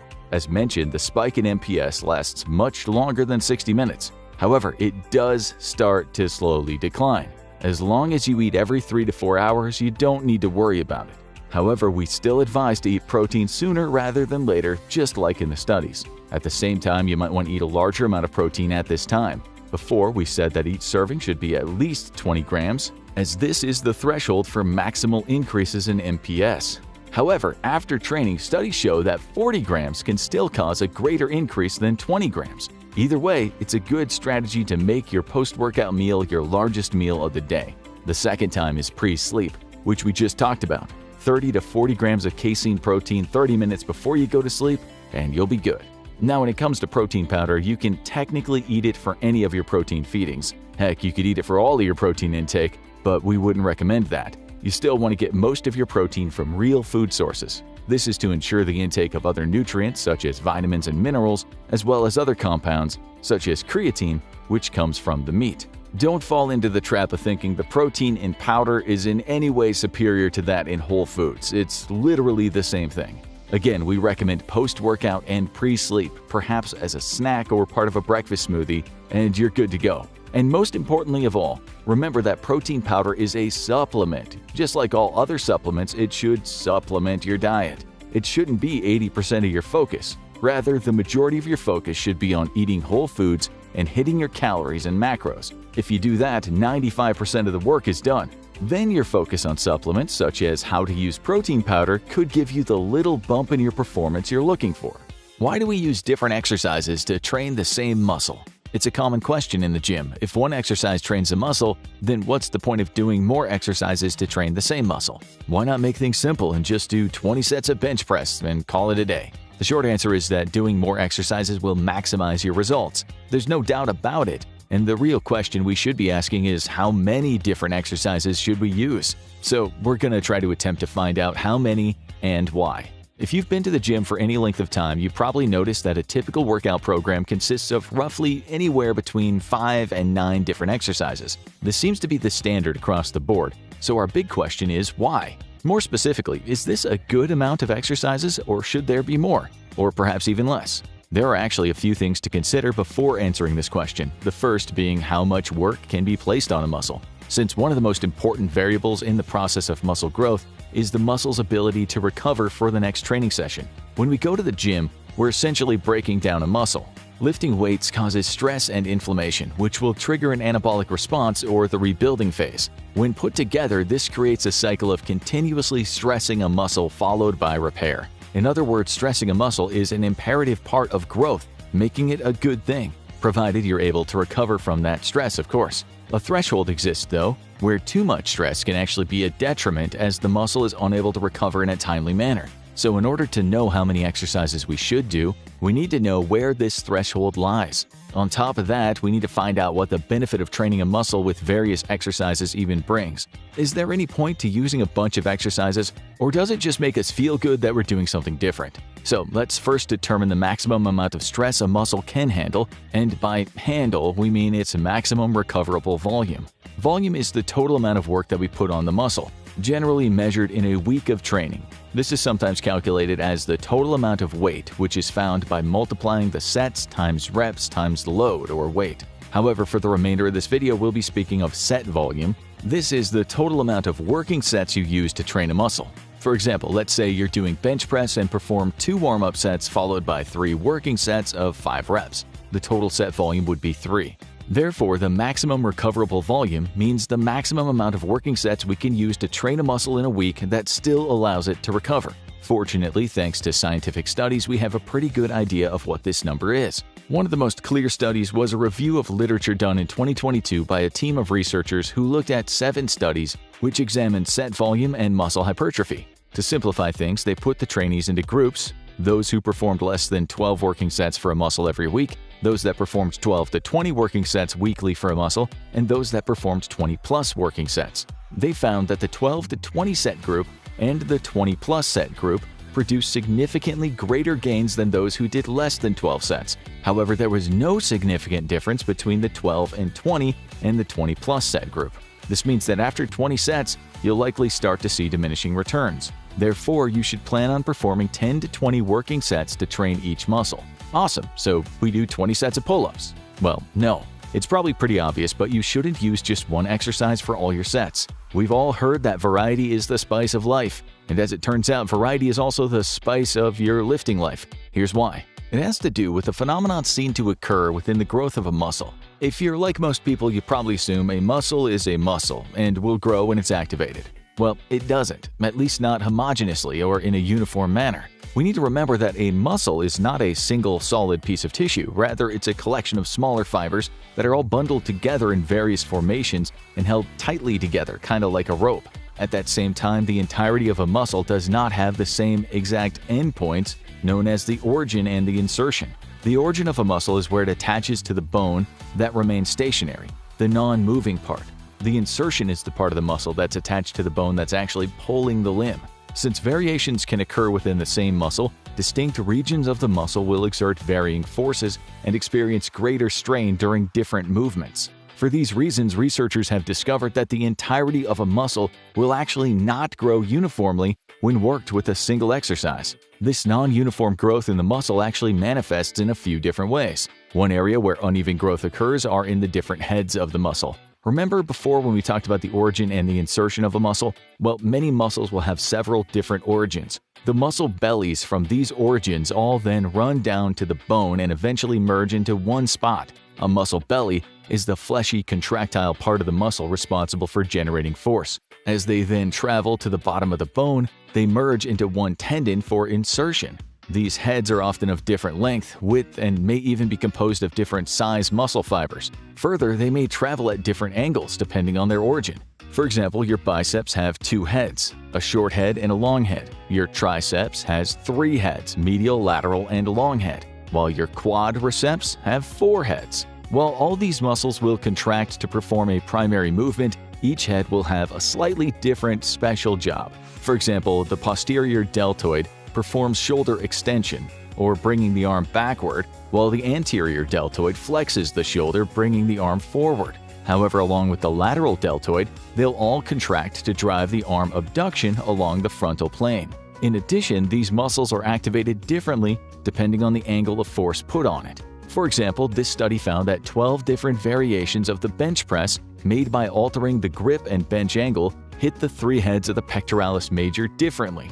That is, different combinations of the bench press placed more or less growth on the different heads. What this means in application is that if you were to only choose one combination, you may get amazing growth for one of the heads, while the others would fall back. Still, while many people are somewhat aware of the idea of training the different heads of a muscle, it gets a bit more complicated since it seems that just about every region of every head can experience difference in growth. There was a large review from 2000 that researched the growth in muscle fibers, and the entire review was dedicated to looking at non-uniformity of muscle growth. In it, they looked at a study from 1996 that used 6 months to train the quadriceps with knee extensions. After that 6 months, the researchers found significant differences in growth of the four heads. When measuring the cross-sectional area of the quadriceps as a whole, the researchers found that the proximal region, those closest to the body, and the distal regions, those parts furthest from the body, increased by 19%, while the central region only increased by 13%. They also found that the vastus lateralis and the rectus femoris showed the greatest hypertrophy in the distal region, while the vastus intermedius and the medialis muscles showed greater hypertrophy in the proximal region. So basically, different regions of the four heads all saw different amounts of growth, and in fact, the review mentions that even single muscle fibers grow differently. Luckily, there have been studies that look at the results of using multiple exercises versus single exercises in a training program on muscle growth, such as a 2014 study where the researchers wanted to see what happens if you use just one exercise or multiple exercises to train the quads. The single exercises consisted of the squat, while the multiple exercise group trained the squat, leg press, deadlift, and lunge. The results were quite interesting. They found that both groups produced similar growth in the cross-section area of the quads. However, there's always nuance. When measuring the growth of the four heads of the quadriceps, they all saw even growth with the 4 exercises. On the other hand, the squat-only group only saw significant growth in the vastus lateralis and the vastus intermedius, while the rectus femoris and the vastus medialis did not exhibit substantial increases in growth. That's to say, using multiple exercises produced more uniform growth, while a single exercise resulted in lopsided growth. In theory, this would result in greater overall muscle growth over time, as well as better aesthetics. The review concludes saying it would be advisable for bodybuilders to engage in different exercises to induce hypertrophy of different regions of a muscle, and that using multiple exercises to train a muscle should be an integral part of a training program. The problem is it doesn't make suggestions on how many. It seems it would make sense to use a separate exercise to specifically hit each head of every muscle. However, we only have a fixed amount of sets. Should we do 20 different exercises with only 1 set each, or is doing 5 different exercises with 4 sets better? Actually, again, we have a pretty good answer. Back in 2010, a meta-analysis was performed that compared the effects of a single set and multiple sets on muscle hypertrophy. The entire meta-analysis reviewed 8 studies to assess if any dose response existed with increased working sets. While they found that there was a positive trend toward more sets per exercise, no significant difference was found between 2 to 3 sets per exercise and 4 to 6 sets per exercise. And this was true for both trained and untrained individuals. One thing should be noted though, during the time of the study, there was a limited number of other studies that used 4 to 6 sets per exercise. Therefore, while there was a small positive trend associated with 4 to 6 sets, there simply weren't enough studies to become statistically significant. At that same time, a study from 2017 looked at the same question but specifically with upper body exercises. In it, they concluded that high sets of 3 or more aren't significantly better than 1 to 2 sets in untrained men. And in trained men, there are insufficient studies to make a conclusion. Therefore, it seems that when training a muscle for hypertrophy, 2 to 3 sets is probably sufficient, while 4 may have additional benefits.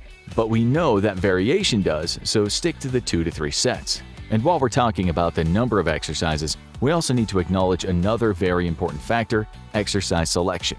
The exercises you choose are just as important as the number of exercises, possibly even more important. So let's examine the functionality of different exercises by looking at the biomechanics involved. Many of our different muscles actually cross not just one joint but 2.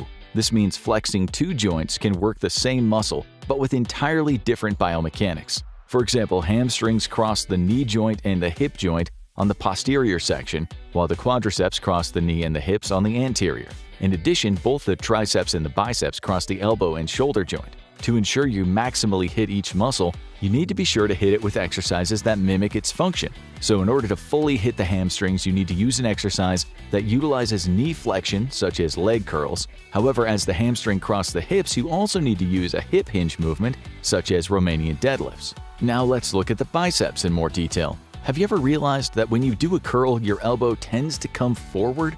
This is because the long head actually crosses the shoulder joint and assists in elbow flexion when the arm lifts up in front of the body. This is what makes the Bayesian curl a favorite exercise for smart lifters. The Bayesian curl has you perform a single arm cable curl while looking away from the weight, which pulls your arm back. When you perform the curl, you drag your elbow forward with shoulder flexion while doing the curl. Other exercises could also include incline curls. Let's use the brachialis as another example. If you want bigger arms, it's vital you train the brachialis as it runs underneath the belly of the biceps muscle. Even though you can't see it, growing it will still require more space in the arm, causing it to expand. So, how do we train it? Well, let's look at its anatomy and its function. When looking at the function of the biceps, it's responsible for supination of the forearm and flexing of the elbow, but only in a supinated position, that is, palms up. In contrast, the brachialis has only one job to do: flex the elbow, and this occurs in every position. Knowing this, we know that the best way to enlarge this muscle is by using a neutral grip, such as a hammer curl, or a pronated grip that's palms down, such as a reverse curl. This mitigates the biceps and puts the majority of the stress on the brachialis. Again, the point is that exercise selection is just as important as the number of exercises we use to train the muscle, if not more. Using 3 strategically selected exercises will be better than 4 or 5 random ones. Also realize that every exercise doesn't need to be a completely new exercise. Rather, you can simply make alterations to the movement. For example, using different grips like we saw in the chest study, as well as the discussion on the biceps and the brachialis. Also, putting the body at different angles will alter muscle activation. For example, many leg press machines have a backrest that allows you to adjust the angle. Sitting with the backrest more upright, similar to sitting in a chair, will cause greater flexion in your hips. This greater amount of hip flexion will require more involvement of the hamstrings muscle. On the other hand, leaning back more creates less flexion in the hips. This will decrease the involvement of the hamstrings and place a greater percentage of force on the quadriceps, as knee extension will become the more dominant movement. Even different foot placement can cause differences in activation. And again, remember the bench press study. The main point is you don't necessarily need a completely different exercise in your repertoire. You just need to make the correct alterations. Okay, so how do we apply everything we learned from these studies to our real life? The problem is that even with what we know, there's no clear-cut guide that tells us how many exercises we need to perform. But we can use all the information to make an educated guess. Let's first remember that a muscle should be hit with 10 to 20 sets per week. Now let's assume you train your muscle twice a week. Multiple studies have found twice a week to be the optimal training frequency, which you should train a muscle. That means that the muscle should be hit with 5 to 10 sets per session. We also know that each exercise should use 2 to 3 sets per exercise. This seems to be where the threshold for hypertrophy lies, since as you recall, once you start doing more, you start to see diminishing returns. While we could maybe use more sets, remember that variety is the key as far as hypertrophy is concerned. By sticking to smaller numbers of sets, we can utilize more exercises, aka more variety. So with that said, use 3 sets for your bigger primary exercises, while your smaller exercises could use 2. Therefore, you could train your large muscle groups with 2 to 4 exercises per session, 2 times a week. Keep in mind, the number of days a week you train can dictate this. Training 5 days versus 3 days gives you significantly more time. If you're trying to fulfill maximal sets per muscle group, you probably want to train 5 days a week, and we'll show you an example of a great program to use in just a moment. But first, one point to remember: while you can use 2 exercises that are biomechanically similar, they should be trained in different sessions. For example, let's say you're training your back. You could perform bent over rows in one session and the T-bar row or bent over row with an underhanded grip in the second. Now when it comes to your smaller muscles, specifically the biceps and triceps, there's a little more nuance. Keep in mind that your arms are trained during every single upper body compound movement. For example, the biceps are hit during pull-ups, while the triceps are hit with bench press. Therefore, they would only likely need an extra 10 sets of isolation work a week. That's max. This would equate to about 1 to 2 exercises a session. Again, that's a maximum. Further, your shoulders get hit a lot with every pushing and pulling exercise. Every type of horizontal movement trains the front deltoid, while every pulling exercise trains the rear deltoid. Therefore, they wouldn't need 3 to 4 shoulder-specific movements. They can also be good with around 10 specific sets a week. All in all, if we were to take everything into consideration, with a 5-day split, it would look something like this. Session 1, which targets the chest and back and consists of bench press, 3 sets of 5 reps or a 3x5, chin-ups 3x5, chest dips 3x8, T-bar row 3x8, barbell shrugs 3x10, cable fly 2x12, reverse fly 2x12, and face pull 2x12.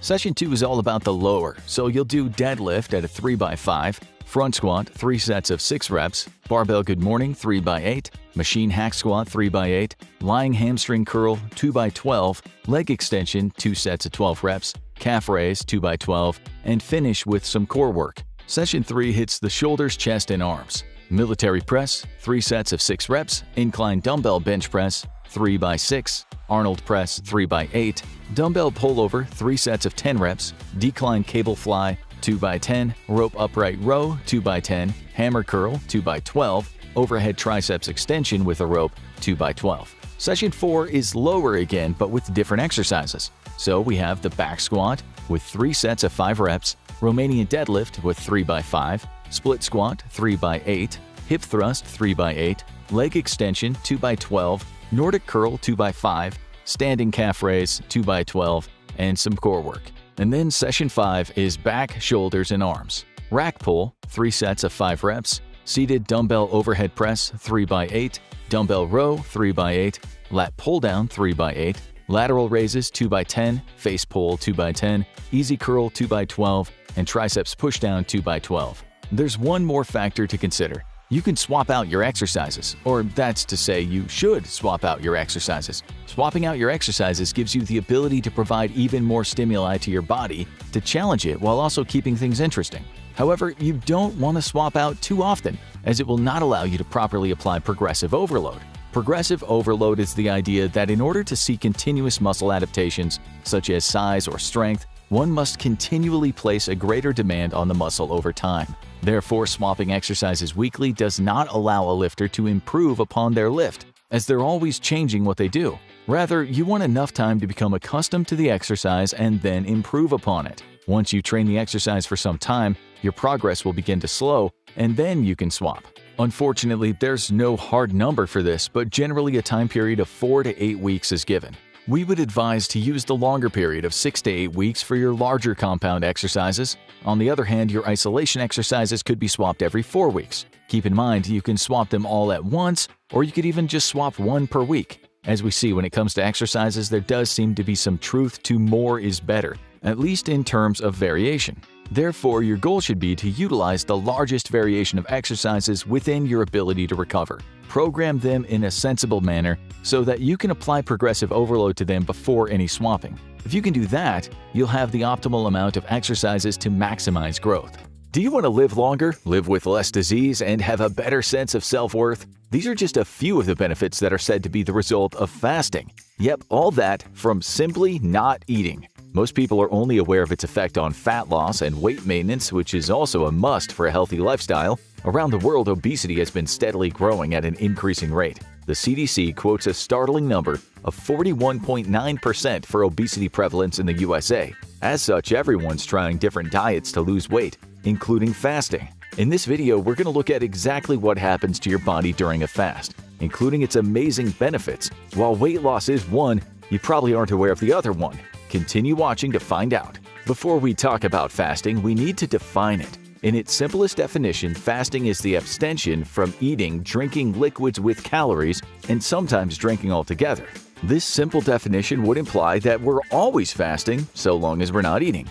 This is pretty much all day. This doesn't really describe what fasting is. Therefore, some state that a period of fasting officially begins 3 to 5 hours after your meal, as that's how long it takes for your last meal to be fully digested and absorbed. Still, even with this definition, we fast every day.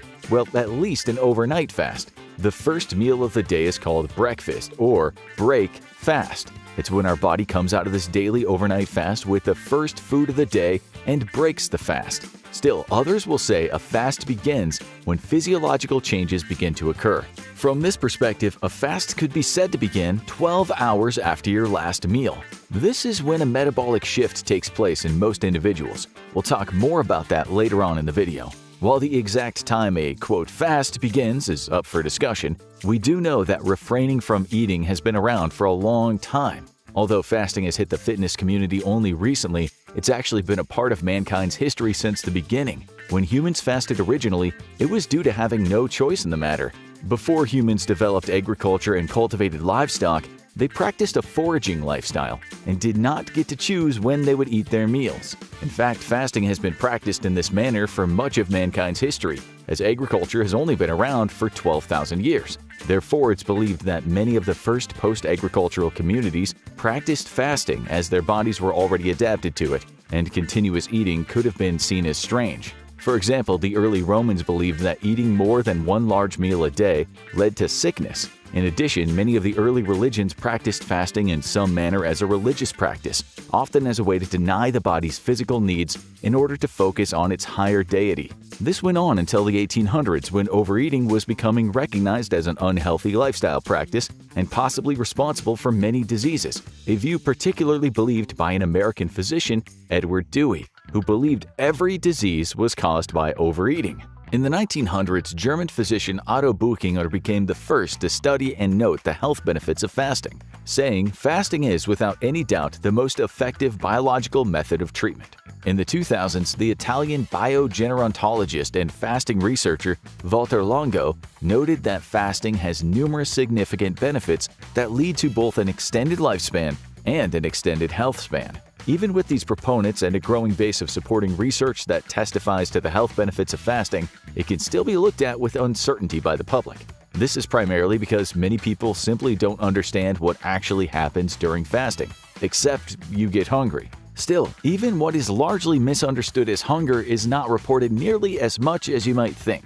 This lack of hunger is just one of the things we'll look into in this video as we look at what's going on physiologically during a 3-day fast. Let's get into what happens when you put the fork and knife down. After you eat your meal, your food is broken down, including your carbohydrates, which initially causes a spike in your blood glucose levels. Initially, these blood glucose levels are what's used to supply energy and maintain function. However, as time progresses longer and longer after you eat, your blood glucose levels will begin to drop. In order to maintain functional blood glucose levels, glycogen, which is basically a stored version of glucose, will begin to break down. This is done through a process known as glycogenolysis in order to supply extra glucose during times of fasting. As you go farther, your glycogen levels will begin to drop lower and lower. This will force your body to turn to non-carbohydrate sources, namely fats and proteins, to convert to glucose through a process called gluconeogenesis. Then your body will turn to ketosis, the production of ketones for energy. We'll look at this process in greater detail below. But rather than rely on glucose, your body will then use these ketones for energy. In addition, this will spare the glucose that's produced to fuel red blood cells and the brain, which require glucose to function. Regardless, this whole process provides a very important benefit: the lowering and stabilization of blood glucose levels and the increase of sensitivity to insulin. With over 10% of the U.S. population suffering from diabetes, fasting could make a massive impact on the country's health. Small studies on patients with diabetes have even shown that fasting can be effective for weight loss in those with type 2 diabetes while decreasing the need for insulin. Now, the same process that results in the stabilization of blood glucose and sensitivity to insulin also has another profound effect. In fact, from a fitness and performance perspective, this may be the most profound effect of fasting: a metabolic shift in the production of energy. We just went through the basics of this process but only touched on the stabilization of glucose. Now we'll go through it again in detail in terms of its effect on the metabolism of energy. With the rise in keto, many people in the fitness industry are familiar with the concept of becoming fat-adapted, or your body utilizing fatty-free acids for energy. But what does this mean?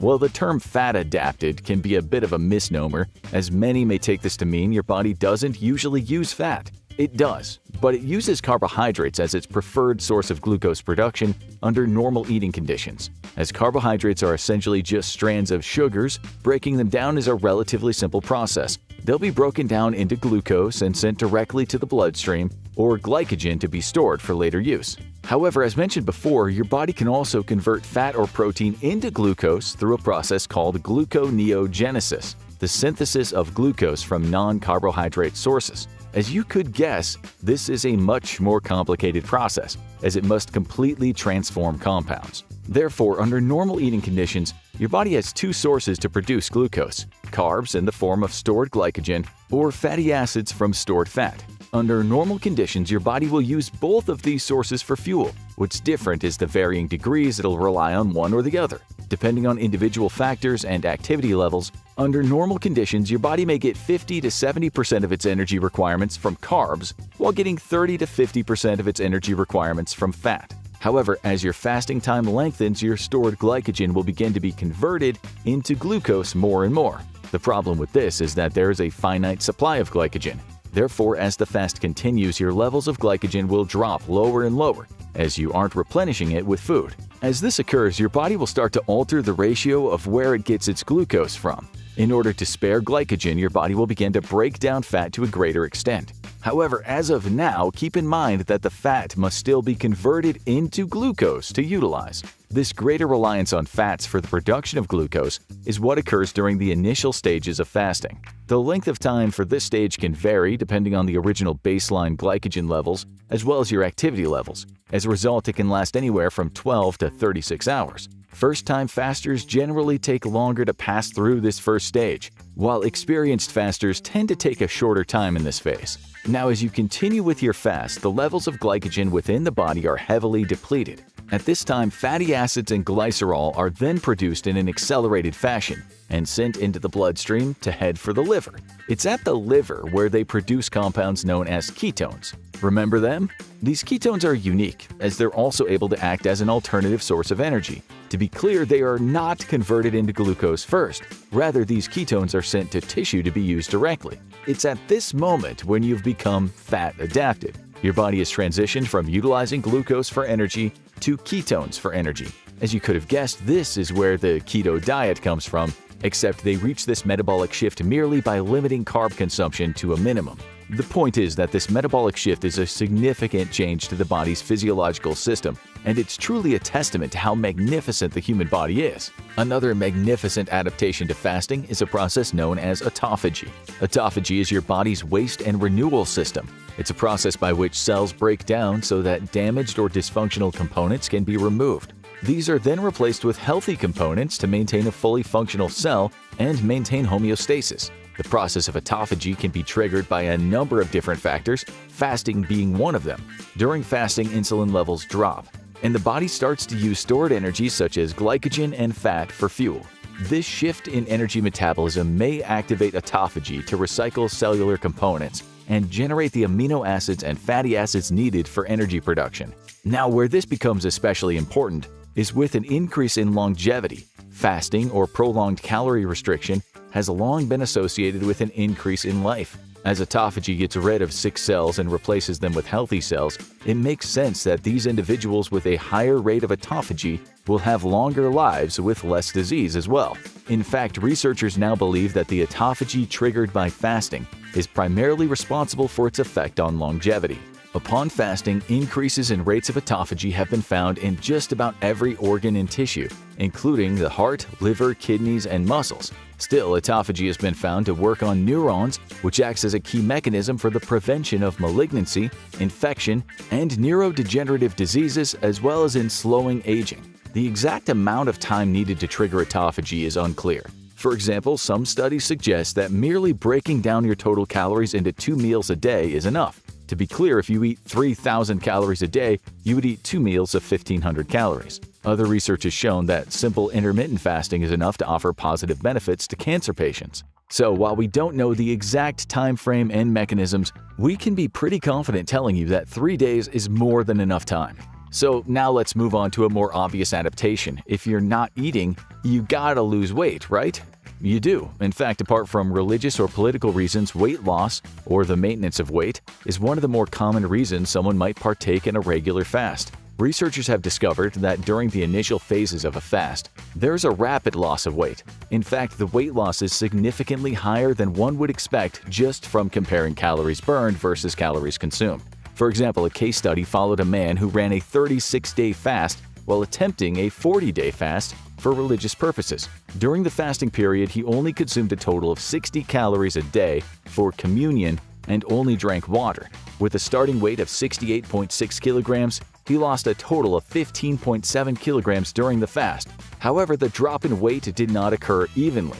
During the first 5 days, he lost an average of 0.9 kilograms a day. This then gradually dropped for the next until it evened out at 0.3 kilograms a day. What's interesting is that 0.9 kilograms would require a caloric deficit of 3,150 calories. However, his basal energy expenditure was only 1,673 calories. These are the calories your body burns to support life functions such as thinking and respiratory function. While the man wasn't bedbound, he didn't even come close to burning 1,500 extra calories. So what happened?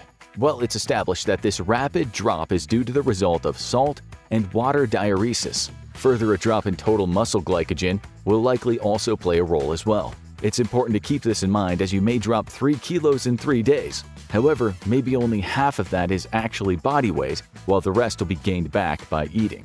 Losing weight is obviously a big plus for many people. Still, there's a more curious adaptation going on behind the scenes. Well, actually, in your head. Fasting has just as much effect on the physical as it does the mental side.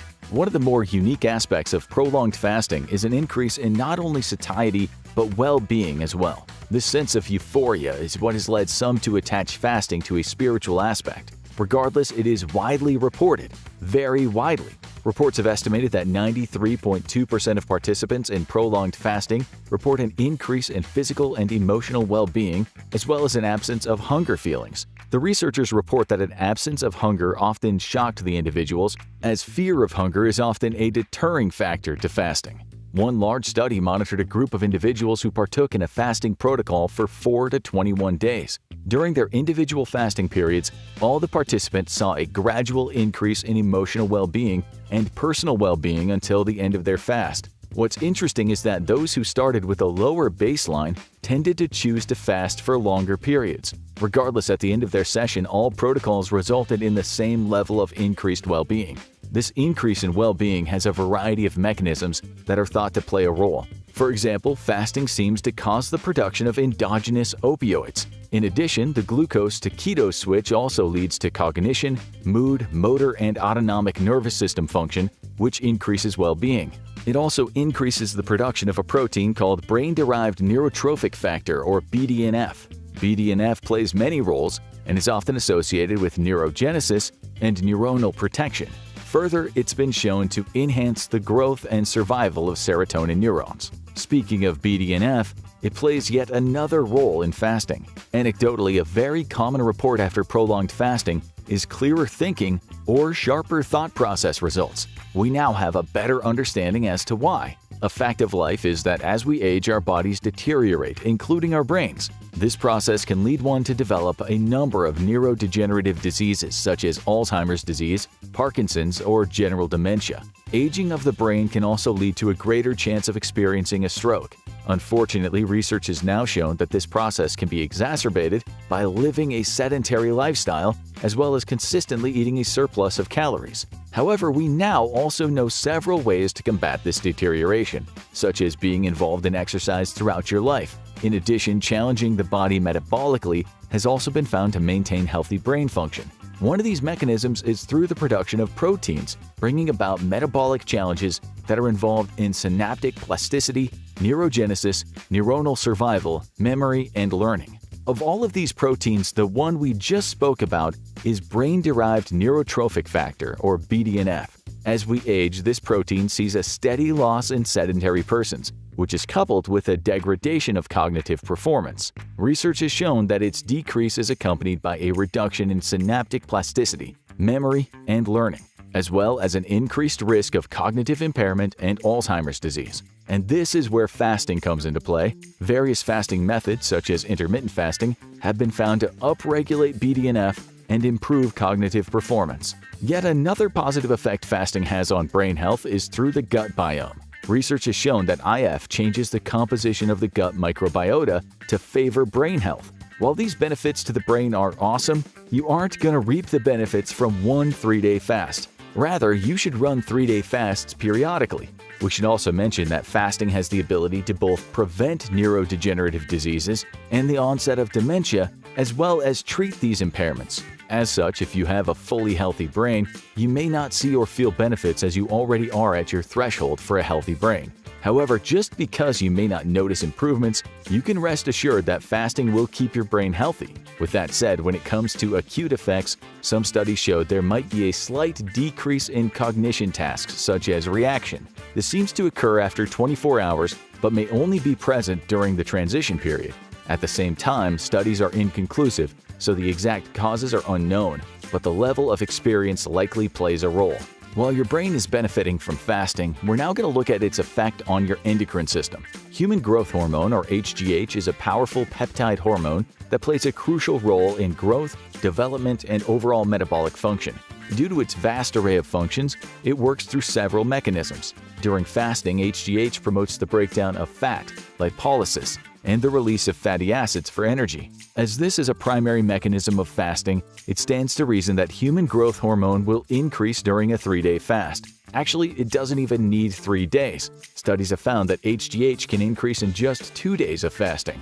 Now, you could be thinking, but what about the potential adverse effects? Does it pose any harm to individuals? The truth is, it does happen, but perhaps not as much as you might expect. For example, one study looked at over 1,300 persons who followed what's known as the Buchinger-Wilhelmi fast. It's a fasting protocol that only allows 150 to 200 calories per day.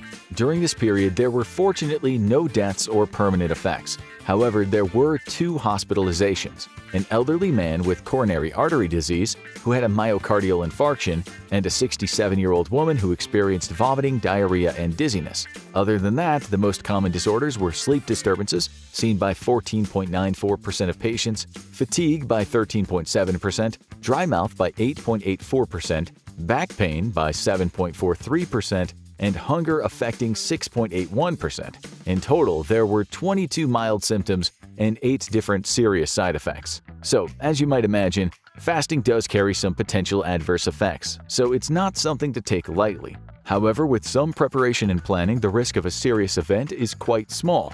Although we went through quite a few major physiological changes and adaptations in this video, it's still not all of them. Energy metabolism is one of the most important processes in the human body, and by fasting, you're creating an entirely new environment that forces your body to alter it completely.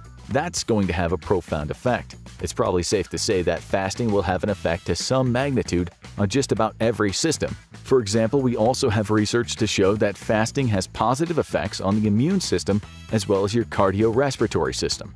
As more and more research is done, it'll give researchers the ability to discover even more benefits. So now that you know what's going to happen to your body after not eating for 3 days, do you want to give it a shot? Now slow down there for a second. Going 72 hours without eating is not something to take lightly. If you've never fasted before, the longest you've probably ever gone without eating is 12 hours. Maybe 24 on accident one time. That would mean 72 hours is 3 to 6 times longer. Even though studies have shown that doing prolonged fasts is relatively safe, they do bring some health risks, as we saw. Therefore, think about it as lifting weights. Even though lifting is relatively safe, you don't just jump on your first day with a 5-hour session, including huge 1-rep max tests on all your barbell lifts. Rather, you ease into it. Therefore, before you do a 72-hour fast, begin with a shorter duration. The easiest option is intermittent fasting, or IF. IF is a method of fasting that alternates short blocks of time for feeding and long blocks of fasting. For example, you could start with an 8-hour block where you're allowed to consume food, followed by a 16-hour block of time for fasting. You could then gradually lengthen the block of fasting until you're left with just 1 meal a day, or OMAD. From there, you can move on to a full 24-hour fast, and so on. Another tip to prepare for longer fasts is to consume calories, but only in liquid form. This can help adapt to the sensation of not eating.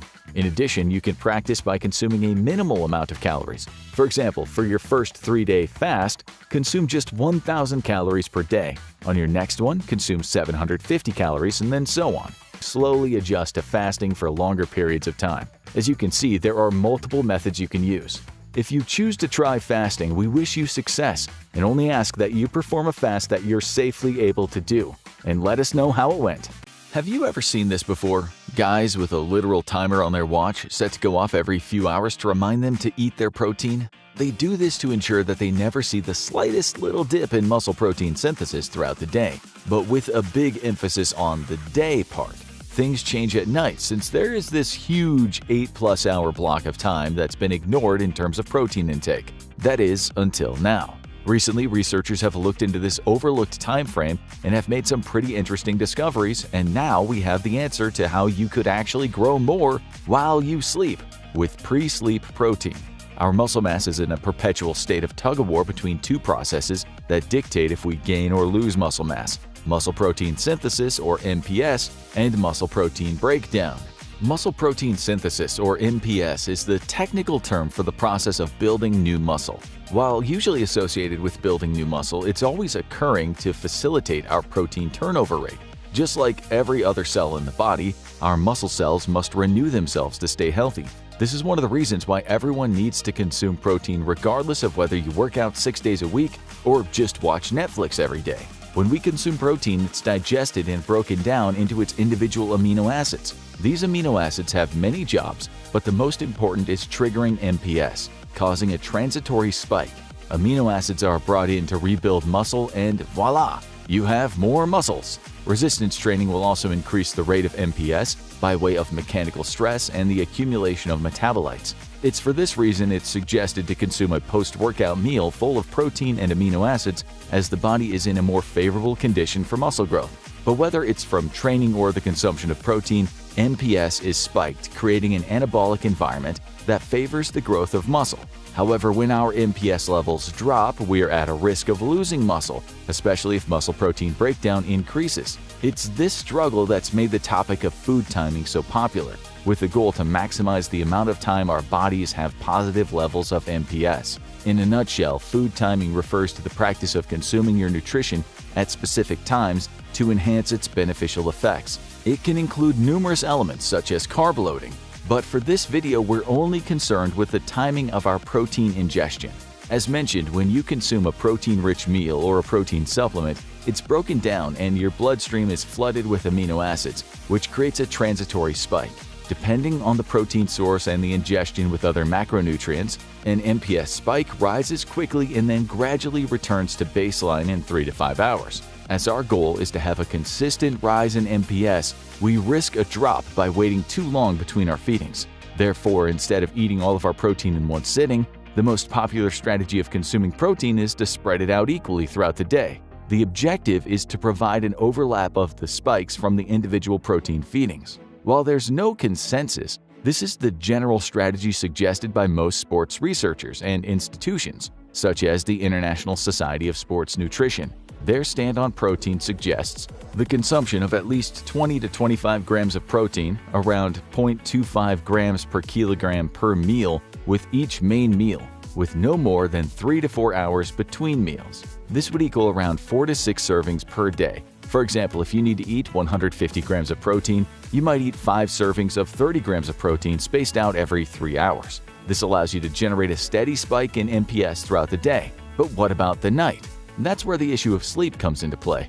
If we're talking about a healthy individual who is active, they'll probably eat their last meal a couple of hours before sleep and then eat breakfast maybe 30 minutes after they wake up. Given that you should sleep for 8 hours, that's 10.5 hours you're not supplying your body any amino acids. Theoretically then, if eating every 3 to 4 hours maximizes MPS throughout the day, this would mean you're going 4 to 6 hours with low levels of MPS. Could this period of time that's been neglected so long actually contain a muscle hack? Sports researchers decided that someone should look into this vast amount of time that no one's been utilizing, and in 2012, one of the first studies on overnight protein consumption was conducted. 16 healthy men performed a resistance training session in the evening at 8 p.m. and were given a post-exercise meal of 20 grams of protein and 60 grams of carbs. After this, the 16 men were divided into two groups, one that drank a placebo 30 minutes before bed and one that drank 40 grams of casein protein. Their blood levels were sampled throughout the entirety of their sleep, which totaled 7.5 hours. What they found was that the protein group had elevated levels of amino acids circulating throughout the night. In addition, they had better whole-body protein synthesis and a greater net total of protein. This study did not look at any performance factors such as recovery or muscle hypertrophy, but it was the first study to show that overnight protein can be effectively digested and absorbed, resulting in greater bioavailability of amino acids, increased muscle protein synthesis, and greater net protein. A similar study was done in 2018 by the same group, this time with 36 healthy young men eating 30 grams of casein. Again, amino acids were found in greater concentration throughout the night. However, muscle protein synthesis wasn't increased to the same extent, suggesting that perhaps larger amounts like 40 grams used in the previous study were needed. Nevertheless, the results were still promising. Right now, you might be thinking, awesome, MPS is great, but what about actual muscle gains or recovery? That's a fair question, and pre-sleep protein delivers again. What may be the first study to actually demonstrate benefits to body composition and performance was conducted in 2015, and differing from the other studies that were short-term, this one was carried out for 3 months. In it, 44 young men were all placed on a resistance training program for 12 weeks. Every variable was the same except for one group that consumed a protein supplement that consisted of 27.5 grams of protein and 50 grams of carbohydrate immediately before sleep, and the other just a placebo. After 3 months of resistance training, both groups saw significant gains in strength, muscle mass, and an increase in muscle fiber size. However, the pre-sleep protein group saw the increases in composition and strength we're looking for.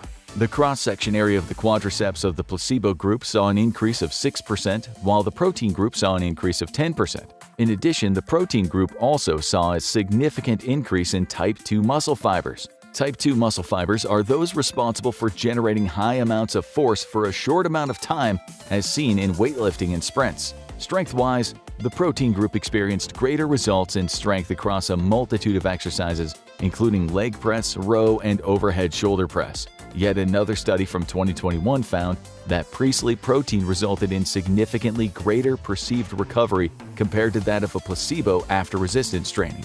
Many of the variables were similar to the study we just looked at. They trained in the evening and had a protein supplement post-exercise, then had a serving of protein or placebo 30 minutes before sleep. Where this study is a bit unique is that it used both a casein supplement, a blended casein whey supplement, and a placebo. However, the blend used a 2-to-1 ratio of casein to whey. In the morning, both pre-sleep protein groups produced significantly better results in perceived soreness when compared to the placebo. And when compared to one another, the casein group slightly outperformed the blended group. Perceived recovery is definitely cool as no one likes pain, but can pre-sleep protein actually go past just how it makes us feel and actually improve performance? Yes, it can.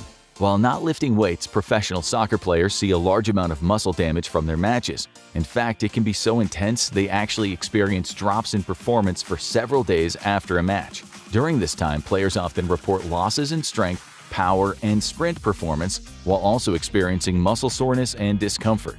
In 2018, a group of researchers decided to see if pre-sleep protein could possibly offer any benefits to those athletes. So 10 young soccer players were selected for a case study on 2 separate nights after matches. After playing an evening match, half of them consumed a protein supplement containing 40 grams of casein protein just before sleep, while the others acted as a control group.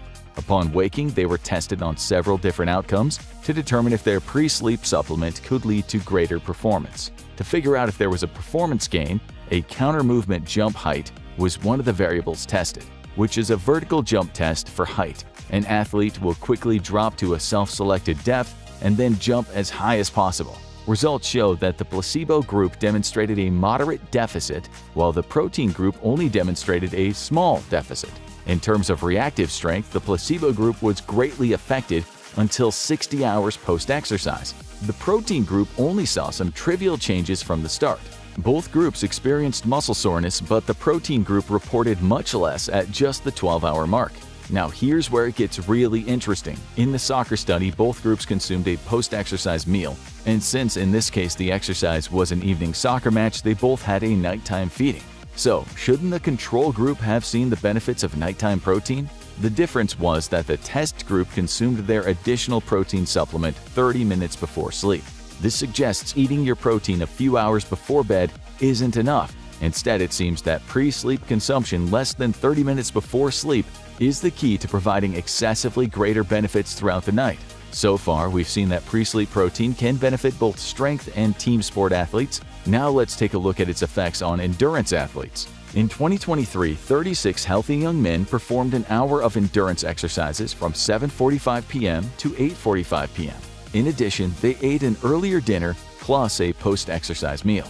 They then waited until 30 minutes before sleep at 11:30 p.m. when they consumed one of 3 different supplements: 45 grams of casein, 45 grams of whey, or a placebo. They then went to bed as normal. In addition to the larger servings of protein, this study had its own unique twist. It specifically tested both mitochondrial and myofibrillar protein synthesis. Both of these involve synthesizing proteins, however they differ in exact function. Myofibrillar proteins are actual contractile components involved in strength. This includes myosin, actin, tropomyosin, and troponin. On the other hand, mitochondrial proteins are responsible for creating energy. The differences between them are best explained by the study itself, which says the synthesis of myofibrillar proteins is primarily responsible for changes in skeletal muscle mass following resistance training, while mitochondrial proteins are primarily synthesized in response to endurance-type training. With that in mind, the study found that both the whey and casein protein significantly increase the synthesis of both proteins. That's to say, pre-sleep protein can support the recovery from both strength and endurance-related events. This study also found no difference in the magnitude of protein synthesis in the casein compared to whey. Now, we do need to note that not every study shows positive results, such as one from 2022. In it, resistance-trained men performed a resistance training workout and then consumed either protein supplements or a placebo drink before sleep. The next day, they conducted another training session, but in this case, the pre-sleep group saw no differences in training performance when compared to the placebo group. Now, one possibility for this might have to do with the measurement. This study used 1-rep max testing for a bench press and squats to measure performance, which is basically where you lift as much weight as you can for 1 rep. By using 1-rep max testing, while some muscle damage may have occurred, it may not have been enough to cause an actual improvement upon these maximal heavy barbell movements, at least in a single session. In fact, a study from 2017 also measured the effect of pre-sleep protein on strength performance and found it did improve. However, this study tested repetitions to failure, counter-movement jump, and maximal voluntary contraction. This is in addition to the study we went over earlier that showed long-term use, 12 weeks of pre-sleep protein improved both recovery and muscle size. It would make sense that this long-term would be necessary to see measurable differences in larger exercises. The point we want to make clear is that there is still a lot to learn about pre-sleep protein ingestion. But still, in general, studies on pre-sleep protein ingestion does lean toward it being beneficial. As this meta-analysis summarizes, based on current evidence, the consumption of 20 to 40 grams of casein, approximately 30 minutes before sleep, improves protein synthetic response during an overnight recovery period in healthy young adult men, with possible positive effects on muscle mass and strength following prolonged resistance exercise. And at this point, we want to note that benefits seem to apply more to younger trainees as opposed to the older population. But we're not done yet. Chances are you might be thinking, won't eating at night make me fat? In short, no. And looking at the effect that nighttime eating has on the body is an entire video of its own. But first, you need to keep in mind that this extra protein at night is not an entire meal, it's a snack. As protein has 4 calories per gram, a 40-gram supplement will have 160 calories from protein. There's always more than just pure protein, so depending on the quality, it should still usually be under 200 calories. And new studies have found that low-calorie snacks, especially when they're protein-dense, will not have adverse effects in active populations. Concerning nighttime snacking, this 2015 study even hypothesized this about high-protein snacks. It's plausible to hypothesize that acute enhancements in overnight muscle protein synthesis and next morning resting metabolism may further aid in the maintenance and/or improvement in body composition. Well, newer studies have provided more evidence for this statement. For example, a 2022 study found that pre-sleep protein actually increased sleep energy expenditure and next-day fullness. And this result seems to be similar to most other studies on pre-sleep protein. Now, to be clear, we're not saying this is going to melt the fat off of you. In the grand scheme of things, the benefit will likely be quite small. Rather, the main point is it's not going to contribute to overeating, damaged metabolisms, or anything like that. So any fear that you have from scaremongering advice in the past, like don't eat dinner after 6 or you'll get fat, can be put to rest. It's simply not a real concern. You probably noticed that a lot of these studies are using something called casein protein. So what the heck is it? And why can't you just drink your regular old whey protein? Well, let's look at one of the reasons we usually take whey protein powder after a workout. Or more specifically, why do we take hydrolyzed whey protein powder? Whey protein is what's known as a fast protein. What this essentially means is that your body is able to break it down into amino acids faster. This allows it to be more easily absorbed and utilized. What this does is cause a very high spike in muscle protein synthesis. However, it doesn't last as long. When you buy things like hydrolyzed whey protein powder, it means the protein's been broken down even further through extra processing. As a result, the effect is magnified, an even higher spike for a shorter duration. While this is good for post-workout, a big short spike is not what we want while sleeping. For one, your body's resting, so there's no need for an excessively high MPS spike. In addition, you're sleeping for 8 hours and are better off with a smaller rise that lasts longer. And this is what casein does. Like whey, casein also comes from dairy. When milk is being processed, it's separated into a watery substance, which is whey, and white curds, which is casein. Both are high-quality proteins, meaning they have an optimal amino acid profile. However, unlike whey, casein is slow digesting. Due to its structure, casein is broken down significantly slower than whey, providing a smaller rise for longer, exactly what we're looking for. This was shown clearly in an early study from 1997 with an elementary study design. Feed participants either casein or whey and then take blood samples with various timestamps. It concludes, whey protein induced a dramatic but short increase of plasma amino acids. Casein protein induced a prolonged plateau of moderate hyperaminoacidemia, probably because of a slow gastric emptying. It also noted that casein had slower oxidation and higher leucine content at the 7-hour mark. This is critical as leucine is the primary amino acid in terms of muscle protein synthesis. It quite literally pulls the trigger to activate it. So what does this all mean to you? Well, a couple of things. At the very least, consuming a pre-sleep casein protein drink might be an efficient way to ensure that you get your total protein intake. Some people may have an issue getting in high amounts of protein, so this acts as one extra feeding. As we discussed, this isn't going to cause any unwanted fat gain, assuming it is high quality and doesn't contain a lot of fillers that lead to a surplus of calories. There are sufficient studies to show that taking a casein protein supplement before sleep has a good chance of increasing recovery and reducing muscle soreness. And while studies aren't as abundant, there's also a chance it could actually increase the amount of muscle growth you see. Considering all that, it seems like it's definitely worth adding to your nutrition regime. All you need to do is take 30 to 40 grams of a casein supplement 30 minutes before bed. It's up to you if you choose to use milk or water to mix it with, so see what fits your calorie needs. One thing to remember is that to obtain the best results, long-term adherence seems to be of a benefit. This should become part of your nighttime routine, not just something done once in a while. Another factor to keep in mind about casein is it may also serve as a more effective general protein source. For example, if you're making a breakfast smoothie to start the day, or if you're just having a healthy snack. During these times of non-training, the same rationale that supports casein for pre-sleep protein would apply here. Primarily, you don't need the ultra-fast supply of amino acids from whey under normal conditions, so a slower release casein might provide some benefits. At that same time, due to the consistency of casein, many people find it to be significantly more filling. Compared to whey, it's usually significantly thicker and more filling, making it a great choice to control your appetite.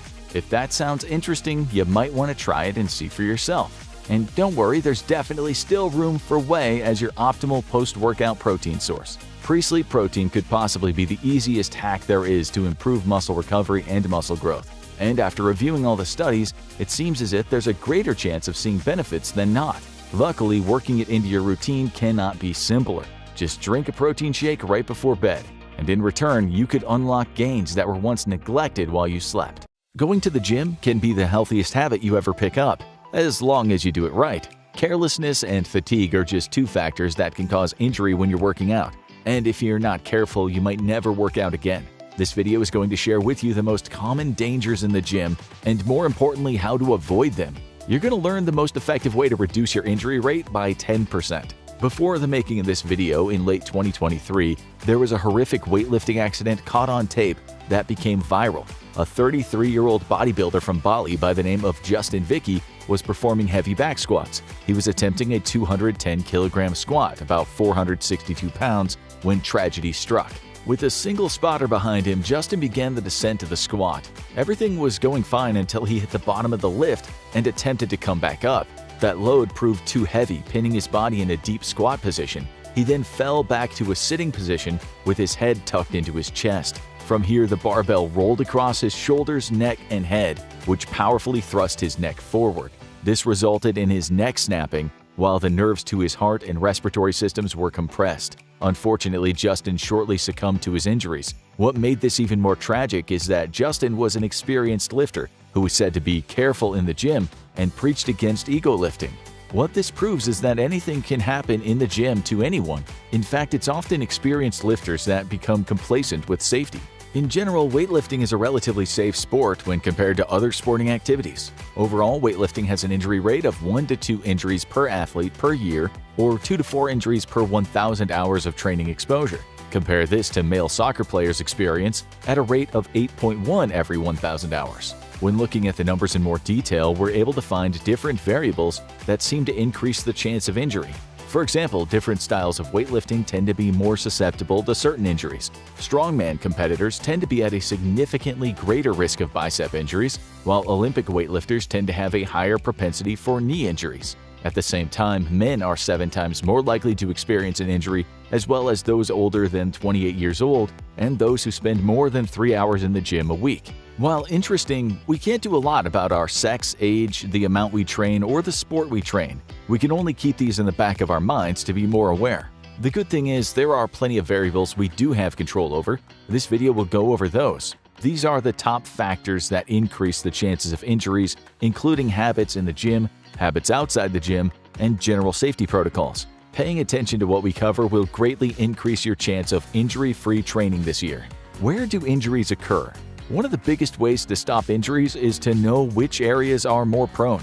A review on injuries in weightlifting concludes, anatomical locations of injury for the weight training sports suggests that differences in exercise event load, selection, and the actual technique and body positioning in a particular exercise or event can alter the mechanical stress placed on specific anatomical locations and therefore the subsequent injury risk. As most of the general population performs more bodybuilding type styles of training, we can tell you the most common injury sites are the shoulder, the knee, and the lower back. Knowing this allows you to concentrate on specifically strengthening those areas. At the same time, you can also give them extra attention when training. Learn correct technique and use proper progression. To prevent these injuries from occurring, the first thing you need to do is to take time to learn the new movement. When you start a new exercise, use lighter weights as you learn the correct movement patterns. Once you've mastered these patterns, you can then begin to add heavier loads. Starting off with heavy weight makes using good form significantly harder and increases the chance of injury. When done consistently, it simultaneously teaches your neuromuscular system the incorrect movement. When you're ready to add weight, you do so slowly to allow both your muscles and joints to adapt. A general rule is an increase of 5 to 10 pounds for upper body movements and 10 to 20 pounds for lower body movements. Listen to your body and adjust accordingly, leaning toward the conservative side. Learn the common mistakes of a movement along with correct form. As you learn the correct form of a movement, you also learn the most common mistakes. Knowing what not to do is just as important as knowing what to do. For example, during the dumbbell shoulder press, many people bring their arms out to the side of their body, abducted and externally rotated. This causes excessive stress to build in your shoulder joint, which leads to overuse over time. This can be fixed by simply bringing your elbows in slightly. Other common issues are knees caving in during the squat or elbows flaring out during the bench press. Every exercise will have its own specific key points, and it's imperative you learn them. Use a proper warm-up. Now, let's address one of the more obvious injury prevention measures, warm-ups. A warm-up's primary job is to increase muscle and tendon suppleness, to stimulate blood flow to the periphery, to increase body temperature, and to enhance free coordinated movement. They can also increase synovial fluids in the joints, a type of natural lubricant. Now, a proper warm-up includes separate parts. The first is 5 minutes of general warm-up. This is any type of cardio to get your blood pumping and increase your heart rate, such as a treadmill or cycling. If you're training your upper body, you can also think about using an assault bike or an elliptical trainer, as they work your upper body as well. Next, you want to use what's known as dynamic stretching. Dynamic stretching involves bringing a joint through a full range of motion with slight activation of the muscles. For example, butt kicks warm up the knee joint while activating the hamstrings. This will warm up the joint and the muscle in an effective manner. After your dynamic warm-up, you want to move on to your warm-up sets. Warm-up sets. Too often, we see guys too anxious to get into their lifts and start with maximal working loads for their session. Don't do this. Even after a sufficient warm-up, you're not ready to immediately start using heavy loads. This is why you need to use warm-up sets. Warm-up sets are really just a continuation of your warm-up up to your first working set, in contrast to working sets, which are the sets you're performing with your prescribed load. Warm-up sets are lighter sets that you use to build up to your working weight. For example, if you're doing 3 sets of 6 reps at 250 pounds on bench press, you may perform 3 warm-up sets, 1 set of 15 reps with just the bar, 1 set of 6 reps with 155 pounds, and 1 set of 6 reps with 205 pounds. This can vary depending on the person, the lift, and the amount of weight being used. While there haven't been studies that specifically look at the effect of warm-up sets on injuries, we do know they can improve performance, such as producing significantly more force on the bench press and back squats. Correct muscle imbalances. One of the most common causes of injuries in the gym is due to muscle imbalances. When a muscle imbalance occurs, it can throw off proper mechanics and cause the other muscles to overcompensate. This can happen anywhere, but one area of particular concern is the trapezius muscles, or the traps. The traps are the body's primary stabilizers of the scapula. They're in charge of creating a strong base for the shoulder and the arm to function.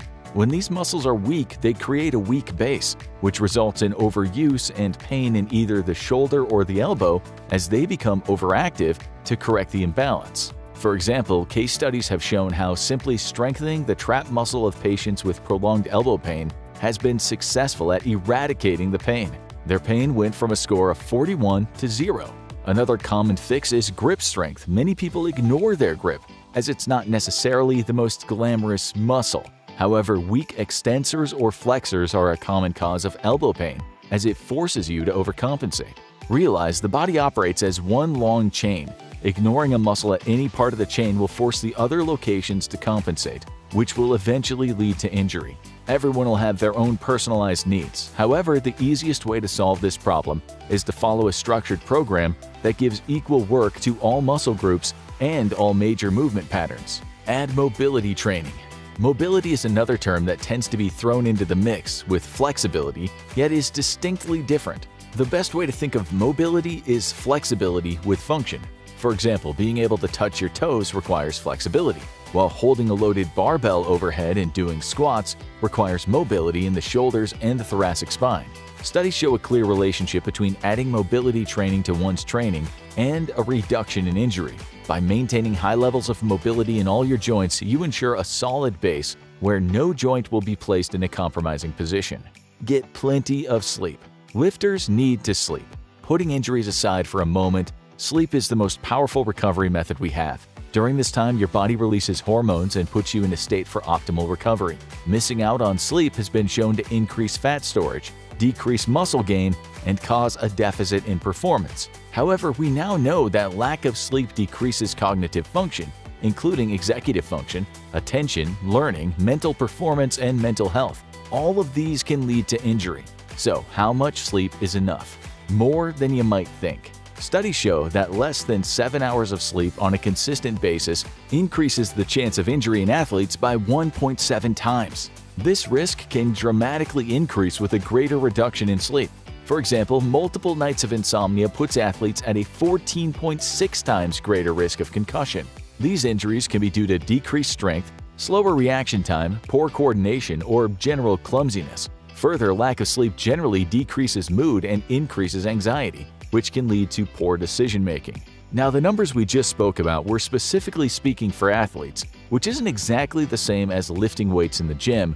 However, things can still happen quickly where you need full levels of cognition. In one survey of weightlifters who were injured, a whopping 60% suggested tiredness or fatigue to be the primary cause. Being tired in the gym can easily lead to one forgetting about setting a latch or putting on a lopsided weight. These are all things most lifters have done at least once, and it's simply due to not being in the right headspace. At the same time, being overly tired leads to poor coordination, which spells trouble for some exercises, specifically the free weight movements. Nutritional concerns. Eating a balanced meal with proper calories is another effective way to mitigate injuries. Proper nutrition provides the body with nutrients it needs to support a strong body while giving it energy for optimal performance. One of the first common practices is staying in a low-caloric state for a prolonged period of time. Doing so causes dramatic changes in strength, cognitive function, and fatigue, similar to a lack of sleep. Remember, we just told you how tiredness and fatigue are the presumed cause of 60% of gym injuries. Being in a starved state only increases fatigue. At the same time, a lack of certain nutrients also increases the body's chance of experiencing an injury. For example, women are prone to eating low calories due to heightened issues with body image. They also run a higher risk of developing osteoporosis or the weakening of bone. Studies have shown these two factors combine in the weight room, placing women at an increased risk of bone stress injuries.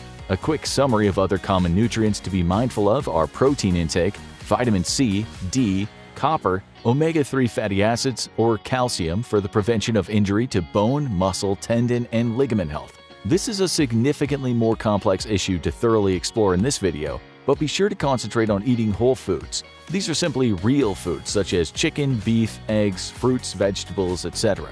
Further, be sure to consume an adequate intake of protein of a minimum of 1.4 grams per kilogram of body weight.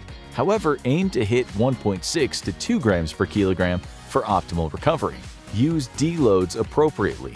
While most lifters have heard of deloads, a surprising amount rarely if ever practice them. For those who aren't aware, a deload is a period of time where you decrease the work put on the muscle.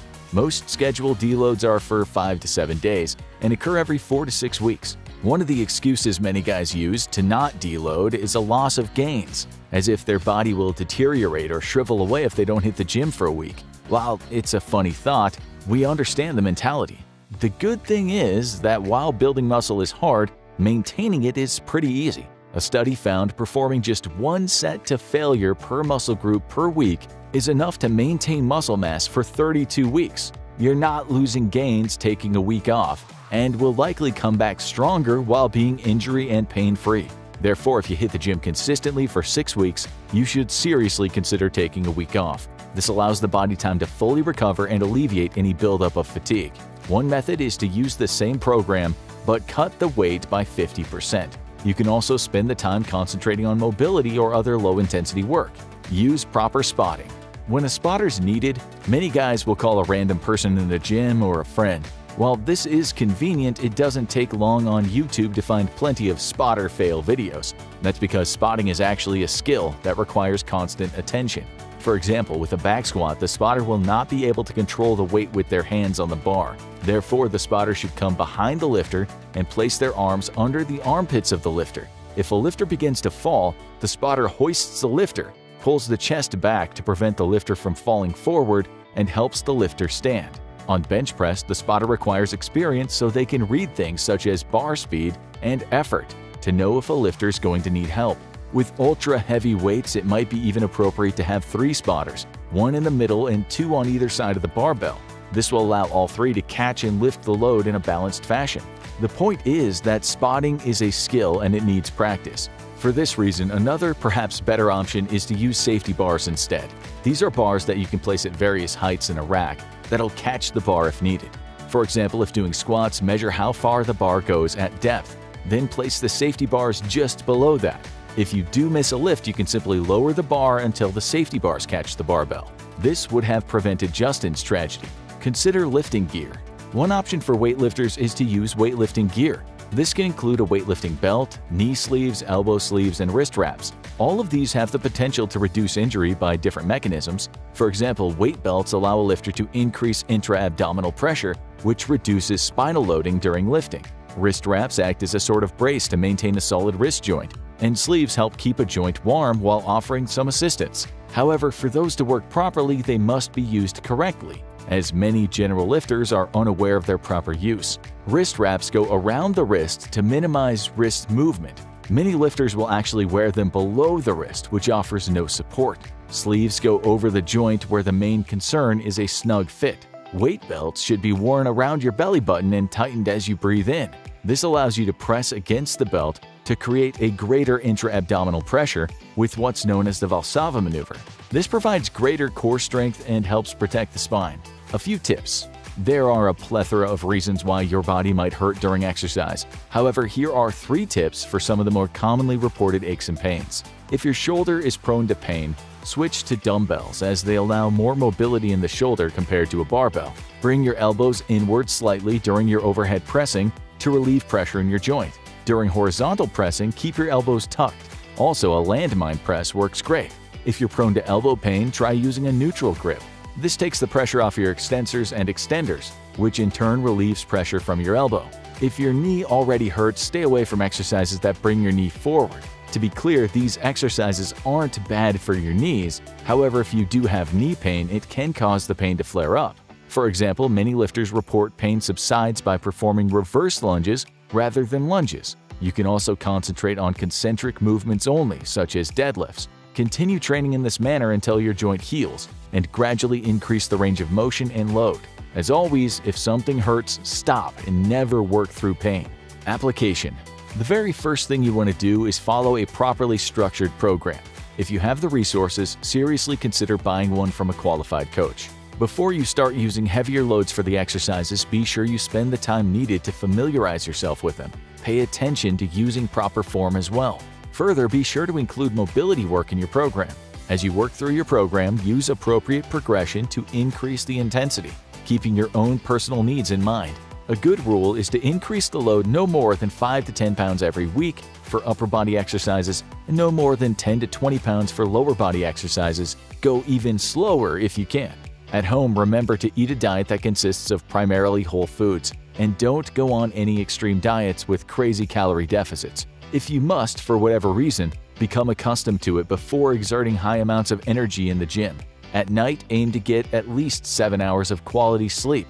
This could have the largest influence on injuries as it keeps your mind sharp while allowing muscles to recover better. Always be mindful of how you feel. If you're feeling especially fatigued one day, consider taking the day off. In fact, you may even need a full deload. Monitor your recovery and performance levels, and when they feel off, have a rest. When doing heavy lifts, have either a spotter or safety bar set up. If you're using a spotter, speak to them before the lift. If using safety bars, be sure they're set up appropriately.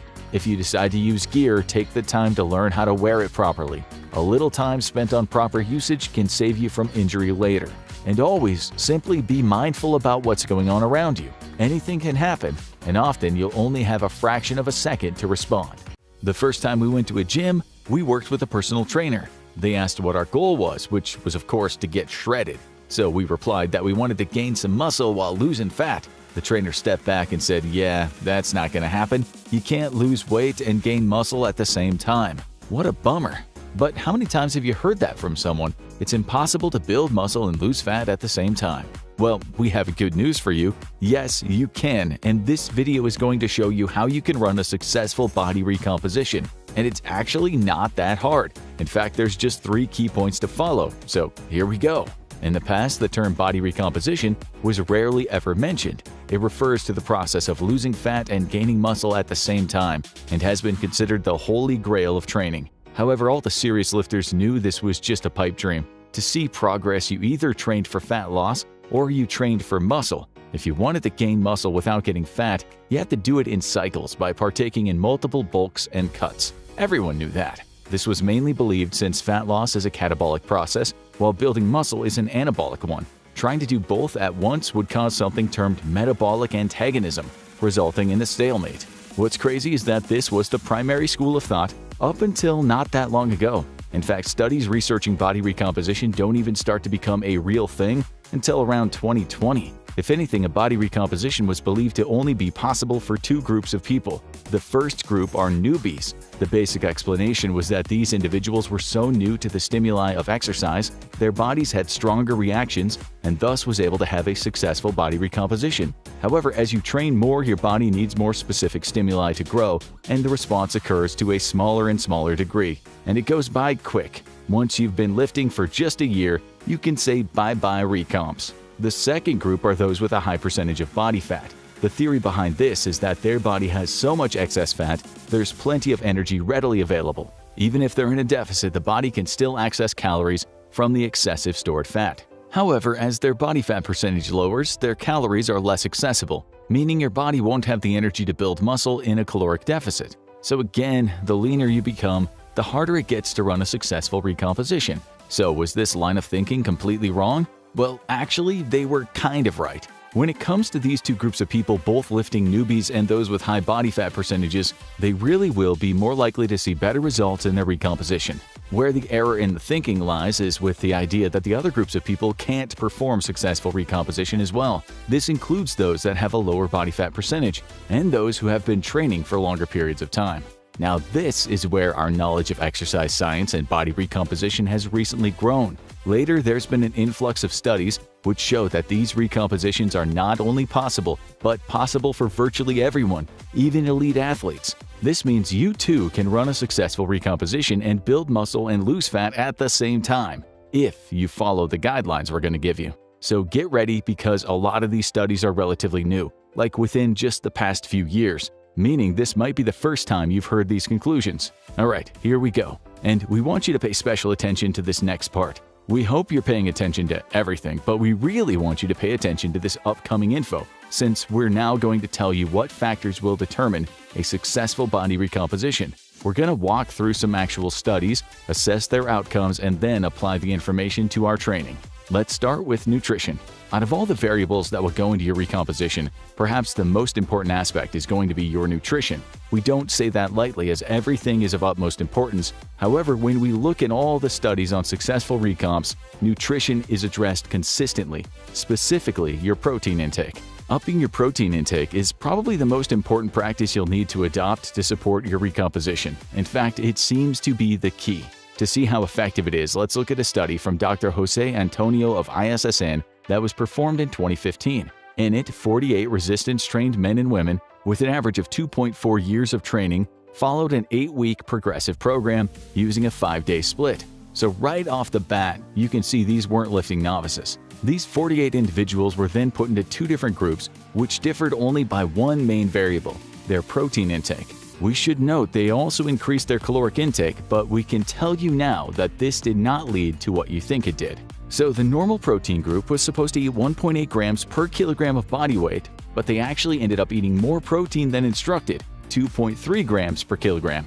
As far as calories, they ate 29.3 calories per kilogram of body weight. For example, a 100 kilogram or 220 pound person ate 2,930 calories. Now, the high protein group ate a whopping 3.4 grams of protein per kilogram of body weight, which resulted in 35.7 calories per kilo of body weight. So in this group, a 100 kilogram person would have eaten 3,570 calories. And what happened after the 8 weeks of training was surprising. First, both groups saw a successful recomposition. Further, both gained on average 1.5 kilograms of muscle. However, things differed when it came to fat loss. The high-protein group lost on average 1.6 kilograms of fat, while the normal protein group only lost 0.3 kilograms. This resulted in a greater decrease than that of the normal protein group, with a loss of 2.4% versus 0.6%. To be clear, even though the high-protein group consumed nearly 22% more calories at 35.7 per kilogram versus 29.3 per kilogram, they lost 5 times more fat than the low-protein group. This means an 80-kilogram man would still lose more weight even though they were eating an extra 500 calories a day. How is that possible? The most likely reason is due to protein's high thermal effect of food. The thermal effect of food is basically the amount of calories needed to actually digest and transport the food. As you can imagine, protein is significantly harder for your body to digest. Think steak versus rice. It's estimated that protein has a thermal effect of food of around 20 to 30%, That means if you eat 1,000 calories of protein, your body will burn 200 to 300 calories just to digest it. To further illustrate this, Dr. Antonio did another high-protein study using 4.4 grams per kilogram. Even though the individuals in the high-protein group ate 800 more calories, they did not see any gain in fat. So how does this apply to you?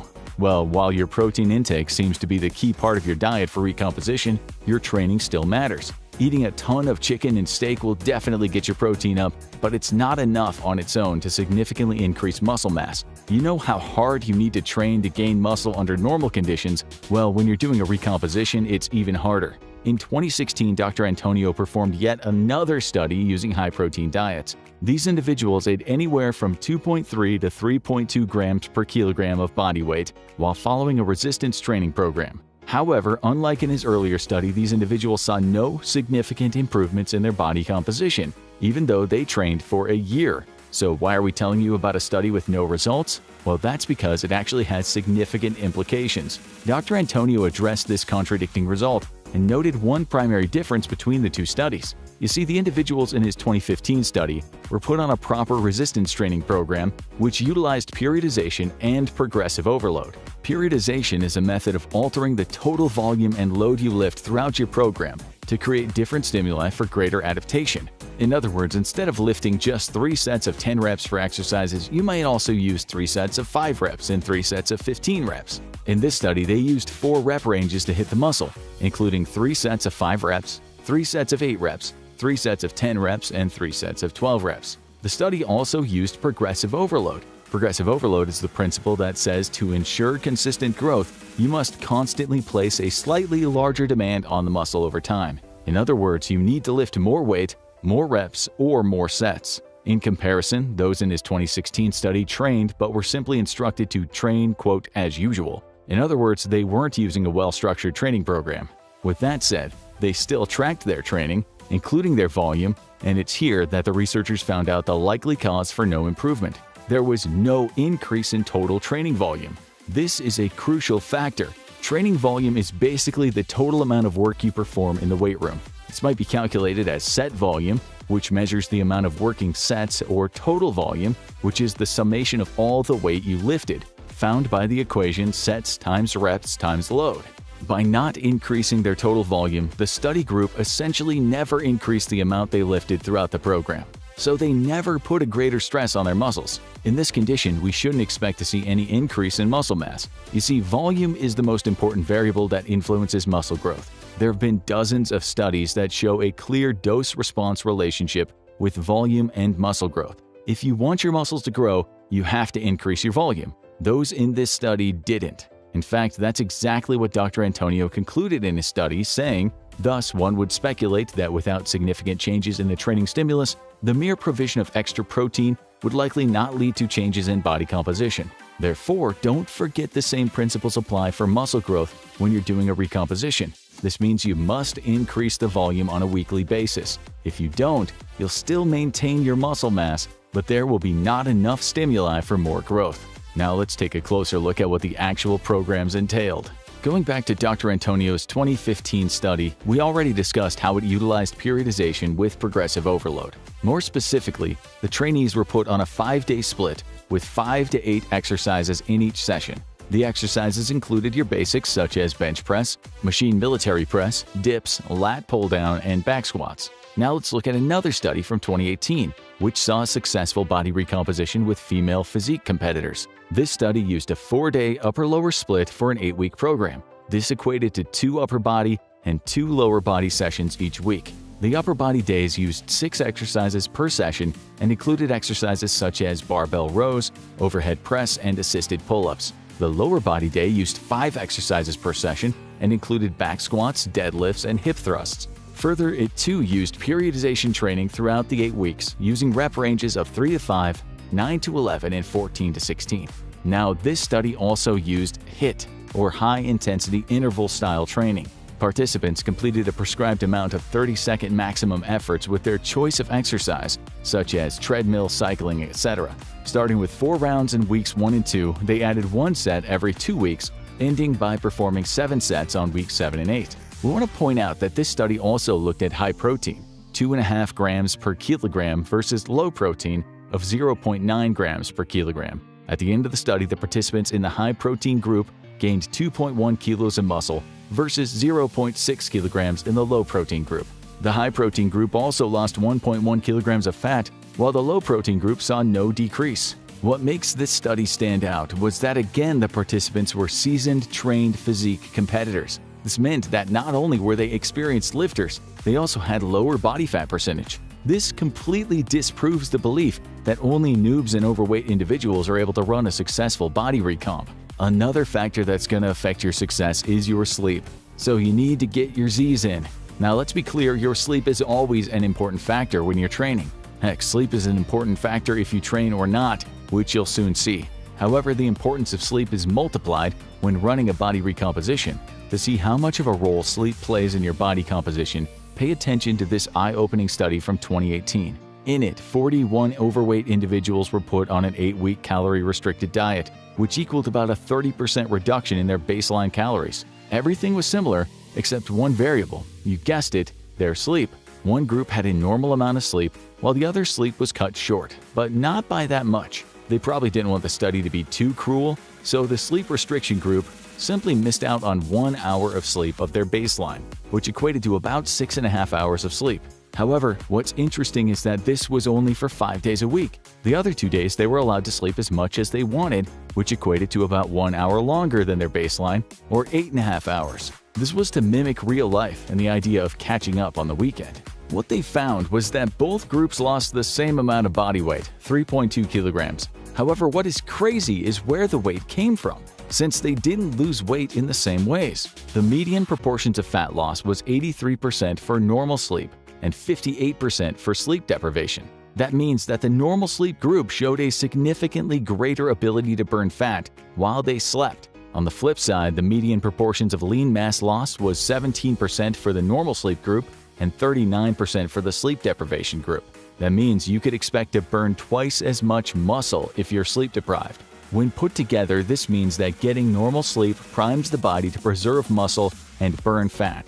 Similar results were seen in another study where 5.5 hours of sleep opposed to 8.5 hours resulted in 55% less fat burned and 60% more muscle burned. We should note that these groups weren't involved in resistance training. However, this shows just how beneficial sleep can be. Considering that just about every other study shows sleep deprivation is associated with poor performance and composition outcomes, you should definitely be getting to bed early if we were trying to lose fat and build muscle simultaneously. After looking at the science, it seems that running a recomposition isn't terribly different from general muscle gain.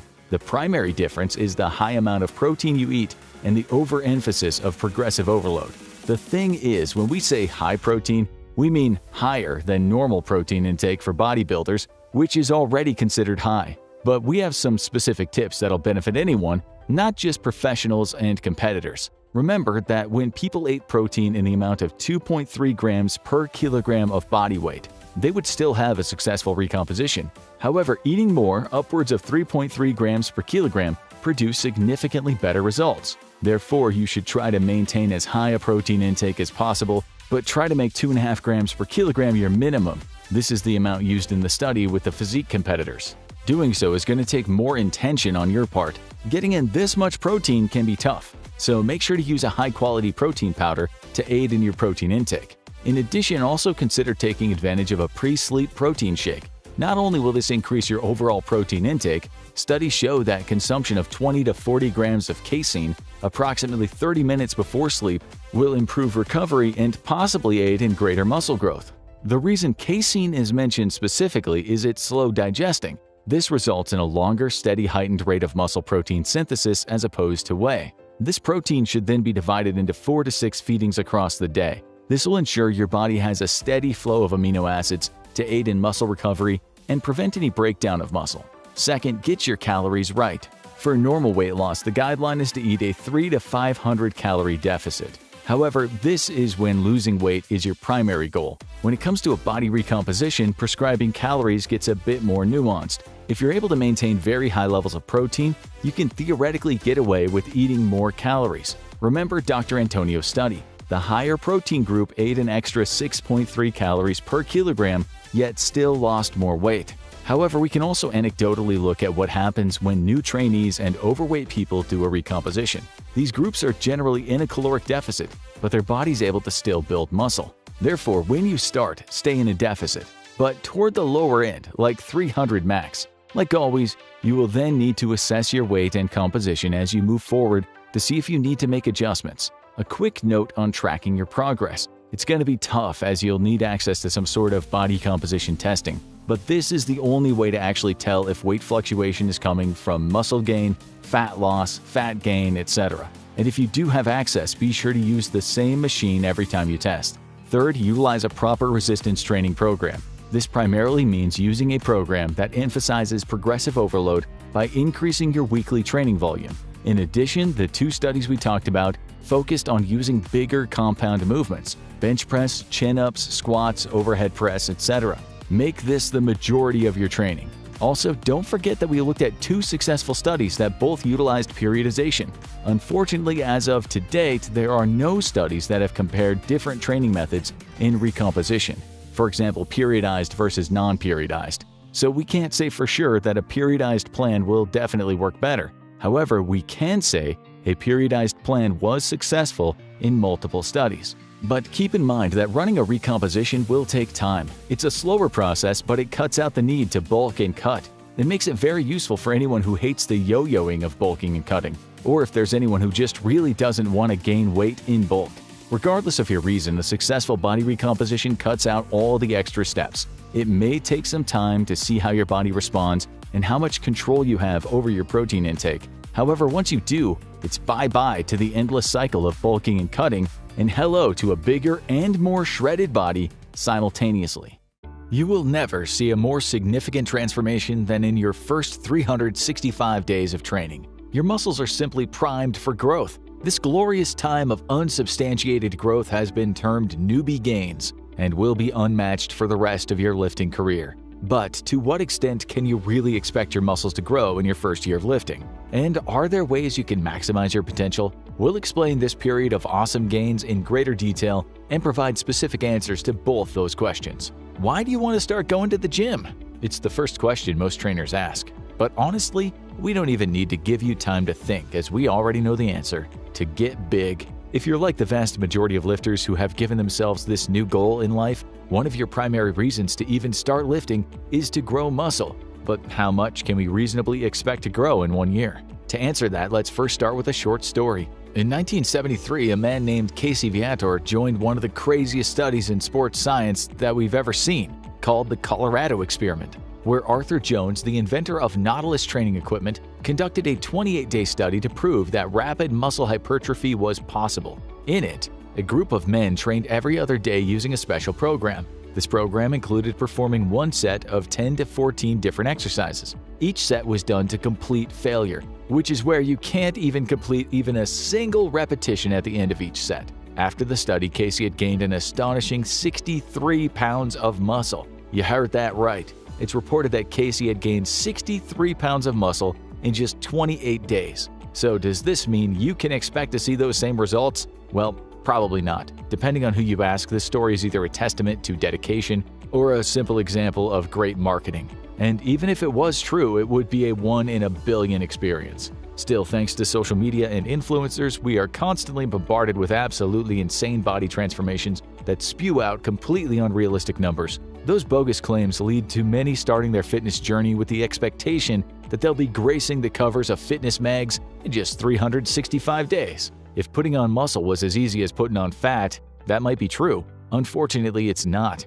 A wise person once said, "Good things come to those who wait." Another wise person also said, "Slow and steady wins the race," and both of those quotes can be applied to building muscle. That's because building muscle is a long, slow process that takes consistency and dedication. However, if you stick with it, you'll surely be rewarded for your hard work. And luckily, 1 year is more than enough time to see some amazing results. In fact, it'll probably be your best year. To determine how much muscle we can expect to grow in 1 year for a newbie, we must first examine the rate at which muscle grows. In 2007, a large meta-study was conducted that looked over 200 studies to identify the average increase in muscle mass that occurred with differences in training variables. The study looked at individual muscles and tracked how much they grew each day. For quadriceps, the average increase seen under training was 0.11% per day, but some grew as fast as 0.26%. For biceps, the average increase was 0.20% per day, with 0.33% being the largest. Keep in mind that the studies being looked at included both trained and untrained individuals using a plethora of different variables. With that in mind, untrained and sedentary individuals will tend to have a greater response due to the novelty of the stimuli. However, even within this group of new lifters, there's still a large variety of response. The old adage, life isn't fair, also applies to building muscle in your first year. Everyone has a different story to tell. For example, take a look at this study in 2005 that examined the difference in muscle growth in untrained subjects undergoing bicep training. This was a huge study, using 585 men and women who had not trained in at least 1 year. They were then put on a 12-week progressive overload program, which is a type of strength training that involves gradually increasing the intensity or difficulty. And the results? Well, they were mixed. On average, the trainees' biceps increased by 15 to 20% over the entire 12 weeks. However, some trainees saw an increase of 55%, but at the same time, some trainees actually saw a decrease of 5%. This means there was a range of -5% to +55% on muscle growth. So, what causes the difference in growth? Well, a few things. First, the one area you have no control over: genetics. Our individual genetics can exert great effort on how much muscle we grow. For example, a mutation in your MTSN gene. Your MTSN gene is responsible for encoding what's known as myostatin. Myostatin regulates muscle growth by actually impeding it. In other words, when myostatin is present, it prevents muscle growth. Research has found that when there are mutations in this MTSN gene, it prevents the production of myostatin. As a result, the individual is able to grow significantly more muscle faster. In fact, it's reported that pro strongman Eddie Hall has this mutation, a real-life Hercules. On the other hand, there are what are called non-responders, or those who don't respond to the stimuli of resistance training in the same degree as, quote, normal people. A 2011 study attempted to identify what caused differences in muscle growth, so they placed 56 active but untrained men on a 5-day-a-week training program for 12 weeks. At the same time, they were looking for the presence of something called microRNAs. These microRNAs are non-coding RNA molecules that regulate muscle protein synthesis. Then they compared the muscle gain of the top 20% with the bottom 20% and found that there could be up to a 4 times difference in muscle growth between the highest and lowest groups. In addition, there was a correlation between expressions of various microRNAs with the low and high responders. Unfortunately, or even fortunately depending on where you land on the spectrum, there's absolutely nothing you can do about this. So while it's interesting to know, let's look at some factors you do have control over during your first year. First, to optimize your muscle growth, you have to eat right. When we train, we place a ton of stress on our bodies. This stress breaks down muscle, which then requires fuel to rebuild. Short disclaimer, there's a ton of nuance with losing fat and gaining muscle together, and we'll touch on that later, but generally, you need to focus on one or the other. So first, you need to eat. You need those calories for energy to build new muscle. In fact, without it, you might actually lose muscle. Therefore, getting in a daily surplus of 300 to 500 calories will help maximize your growth. Second, you gotta up your protein. Protein is made up of amino acids, the building blocks of muscle, which are responsible for repairing damaged muscle and promoting muscle growth. Your new training will cause extra muscle damage, increasing your protein needs. Skimping out on protein as a new lifter could literally mean forfeiting gains in your first year, and there's studies to back this up. In 2007, a study used 19 untrained men in a 10-week resistance training study. These men were put into 2 groups. The first group consumed a protein-free shake with 20 grams of dextrose before and after training, so 40 grams total. The second group drank a shake consisting of 20 grams of protein before and after training, also 40 grams total. Every other variable was virtually the same, including their program. At the end of 10 weeks, the carb group gained 2.7 kilograms of muscle mass, while the protein group gained 5.6 kilograms, almost 2 times as much. With that said, try to eat at least 1.6 grams of protein per kilogram of body weight. However, 2 grams per kilogram might even produce better results. And here we need to talk about carbs. We know that keto and low-carb diets are all the rage these days. We're not going to get into the intricacies of keto, but we will say don't do it if building muscle is your goal. While researchers still don't understand the exact mechanisms, new research shows that carb intake has a role in muscle hypertrophy. As such, studies have found that keto can affect the total amount of muscle one can gain. To see this play out with untrained lifters, let's look at another study. In 2020, this study specifically looked at the effect of keto on untrained individuals. The study put two groups of trainees on a resistance program for 8 weeks, a keto group and a traditional diet group. After the 8 weeks of training, the trainees on a keto diet made no notable changes in lean body mass. On the contrary, those who followed a traditional diet saw an increase of 2.8 kilograms. It's important to note that both groups ate 2 grams of protein per kilogram of body weight, so the only difference was the amount of carbs. With that in mind, save the low-carb diets for later, as they're definitely not ideal when muscle mass is your #1 goal. What's considered low carb? There's no specific definition, but you'll likely see much better results with at least 2 to 3 grams of carbs per kilogram of body weight. Another factor that'll affect muscle gain in your first year is supplements. Will you do this 100% natural, or will you use some nutrition supplements? While we already talked about protein shakes, now we're going to talk about things like creatine and, well, we're just going to talk about creatine. That's because creatine is by far the most powerful supplement on the market. It's the most studied and the most effective supplement we can take to increase our muscle growth. If you're trying to increase muscle mass and not taking creatine, you're doing it wrong. In long-term studies, trainees taking creatine gained up to twice as much muscle mass as those who didn't. This equates to about an extra 4 pounds in 12 weeks of training. In short, you should expect to gain a lot more muscle during your first year of training if you're taking creatine. But wait! Genetics strikes again. While creatine is fantastic, genetics plays a role here too. There's about a 20% chance you're either a non-responder or a quasi-responder to creatine. If this is you, you're not going to see the same results as responders. And of course, then there's your actual training. Everyone wants a secret program to put on as much muscle mass as possible. Well, it turns out that it doesn't really matter what you do during your first year of training. That is, as long as you follow some basic guidelines. First, follow a program emphasizing progressive overload. That means following a program that gets more difficult over time. Your body will quickly acclimate to whatever you're doing, so you have to keep challenging it. You're simply not going to grow if you don't give your body a reason. Second, concentrate on increasing that progressive overload by increasing total volume. During your first year, this extra volume will be able to come from simply adding small increments of weight on the bar. More weight on the bar equals bigger muscles. Third, studies show that training a muscle 2 to 3 times a week provides the best results. This is true for both trained and untrained individuals. That means you've got to give your body time to rest. Even if you're excited to hit the gym every single day, you've got to give your body some time to relax and grow those muscles you're working on. Fourth, train with maximal intensity or very close to it. Some studies have shown that when trained to failure, untrained individuals can see maximal progress when using just one set in the upper body muscles. In recent years, there's been growing evidence that it's better to train a couple reps shy of failure, as it produces similar amounts of hypertrophy and strength while reducing overall fatigue. But regardless of whether you go to failure or stop just before, the real point is that intensity plays a major role,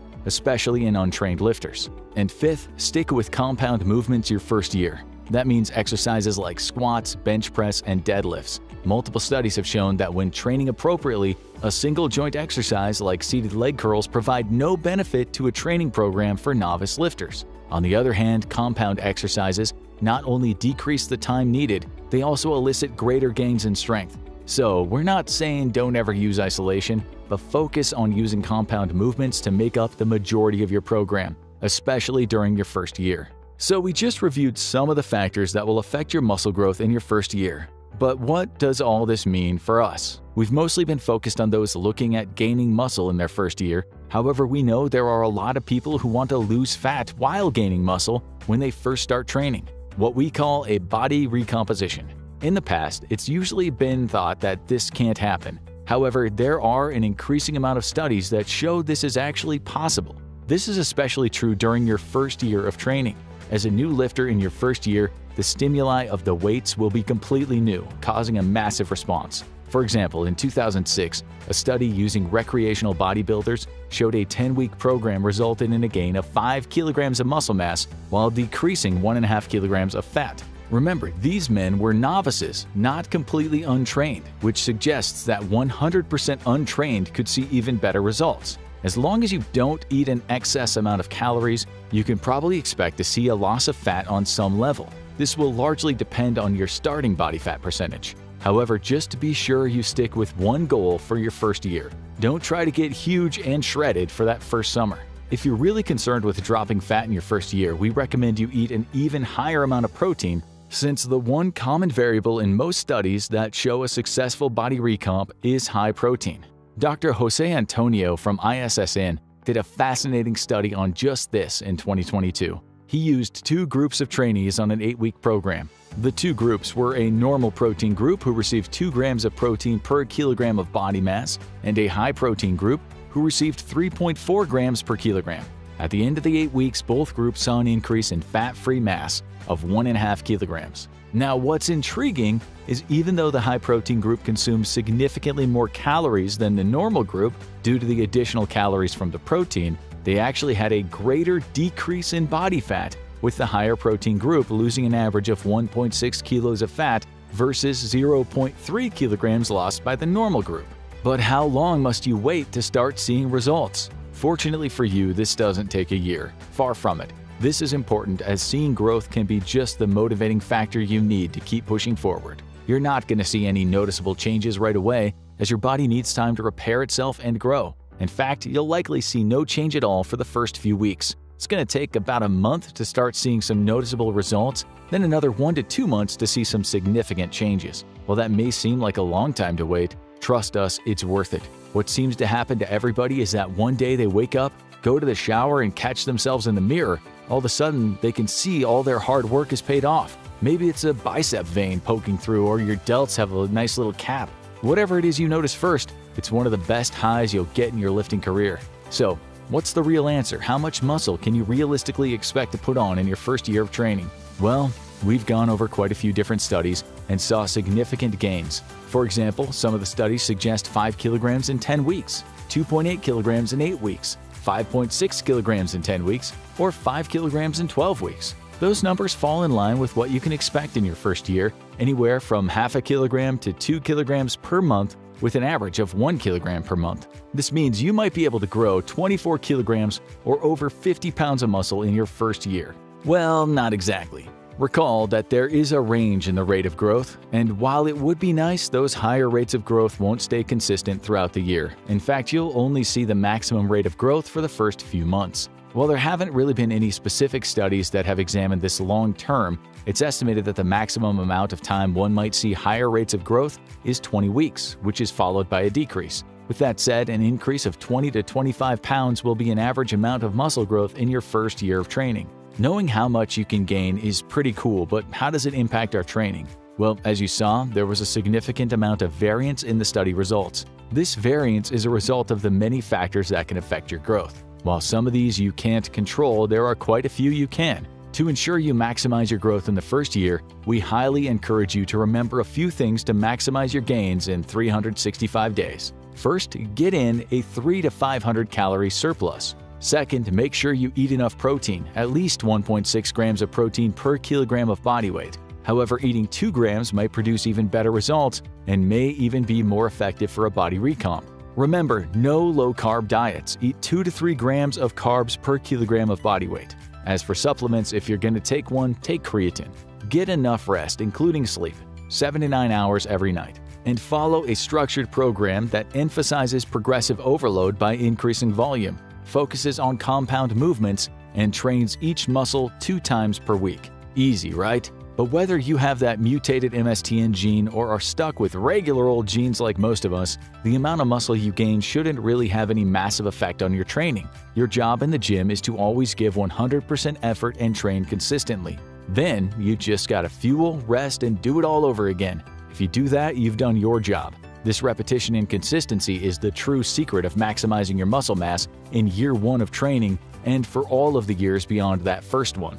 How long should you actually rest between sets to maximize muscle growth? Should you do your sets as quickly as possible or take a long break in between?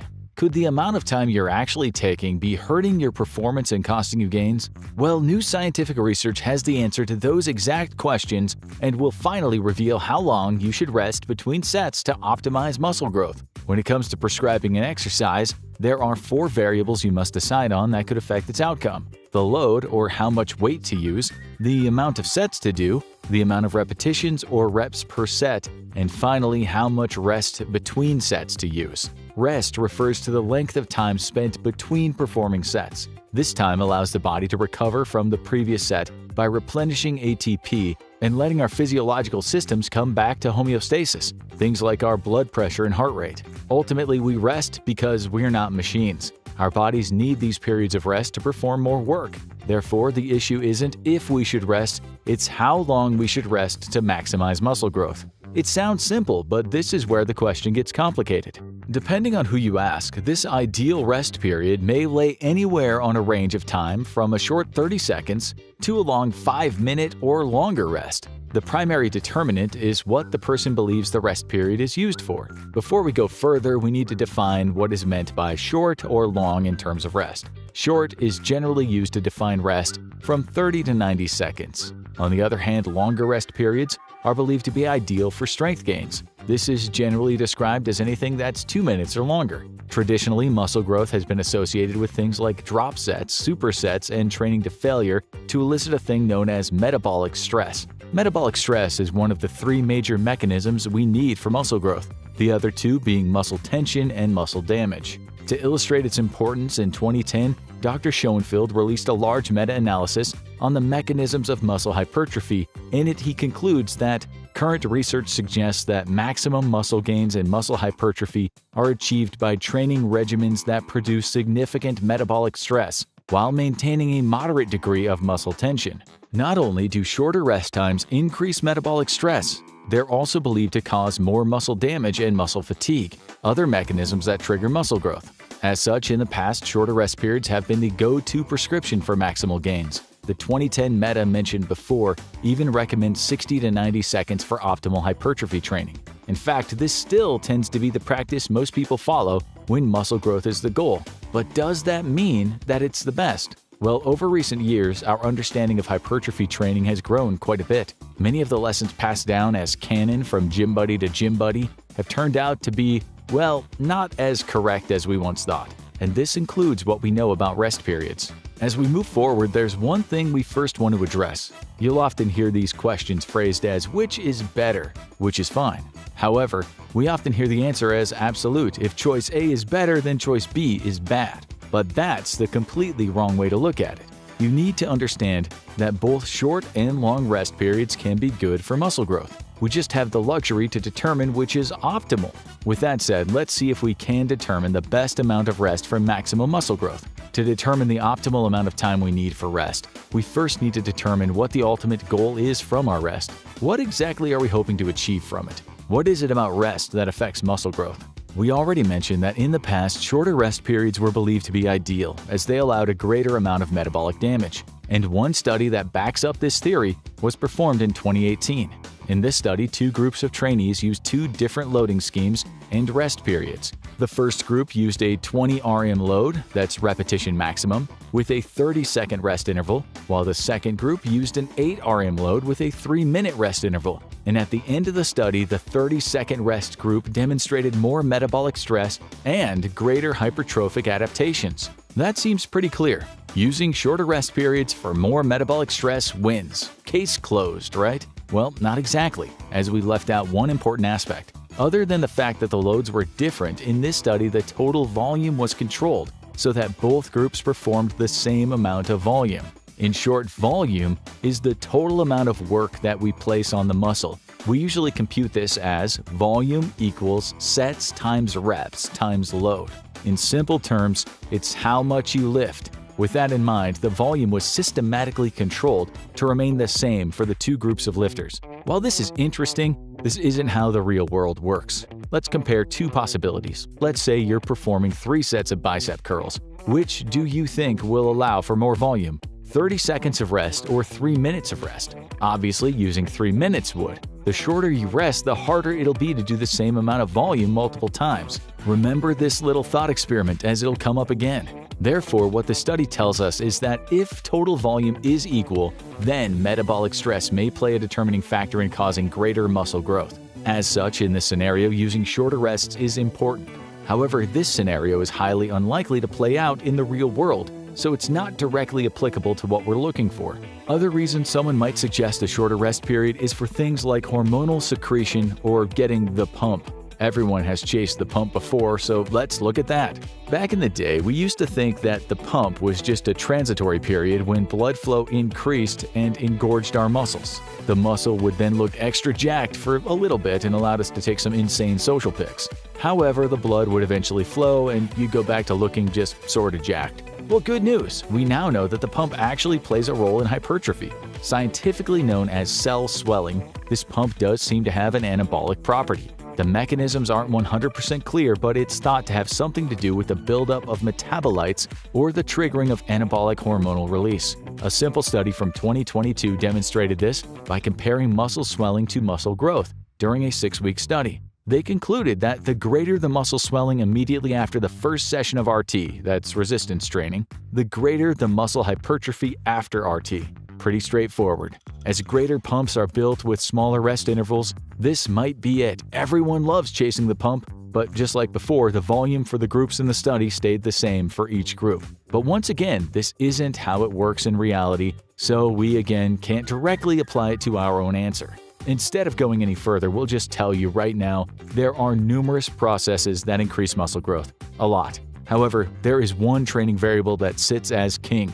And this brings us to what we now know we want to achieve. As you probably have guessed from our examples above, increasing total volume should be the primary goal for our rest periods. What about the other variables, such as metabolic stress? Keep in mind, those are not competing against each other. Rather, they're all working and interacting with one another to maximize muscle growth. Therefore, they all affect muscle growth. However, only one can reign as supreme, and that honor goes to volume. The relationship between training volume and muscle hypertrophy is one of the clearest and most studied interactions that exists with the science of resistance training. For example, in 2017, a meta-analysis looked at 15 different studies that researched this relationship.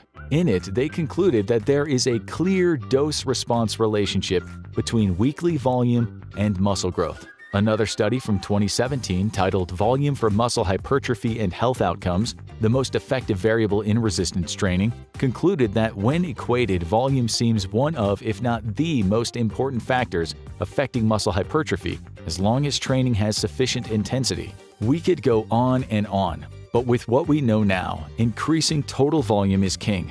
It's now interesting to note that this last study also gives guidance on improving muscle growth, one of which is to use appropriate rest intervals. So we'll ask you to recall the question we asked earlier concerning what would allow more volume, 30-second rest or 3-minute rest. Obviously, it was the 3 minutes of rest. But even though this seems pretty straightforward and obvious, we can look at a study just to be sure. In 2016, Dr. Brad Schoenfeld led a study that specifically asked this very question. 2 groups of men, a short rest group and a long rest group, ran a full-body resistance training program for 8 weeks. The short rest group used 1-minute rest intervals, while the long rest group used 3 minutes, with all other variables being similar. At the end of the study, the long group saw greater muscle hypertrophy and strength, which is believed to be due to the significantly larger amounts of volume allowed by the longer rest periods. So now you're probably asking, how long should I rest?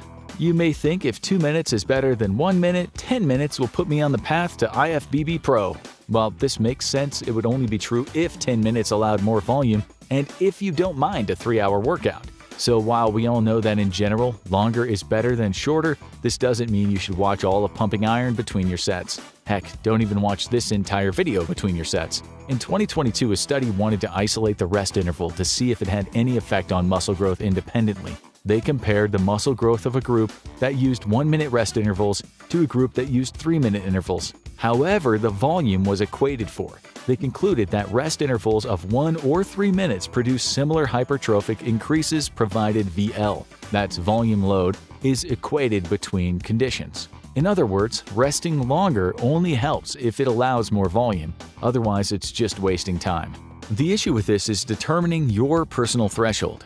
How much rest do you need to wait for maximal reps? Luckily, there's been studies to help you determine that.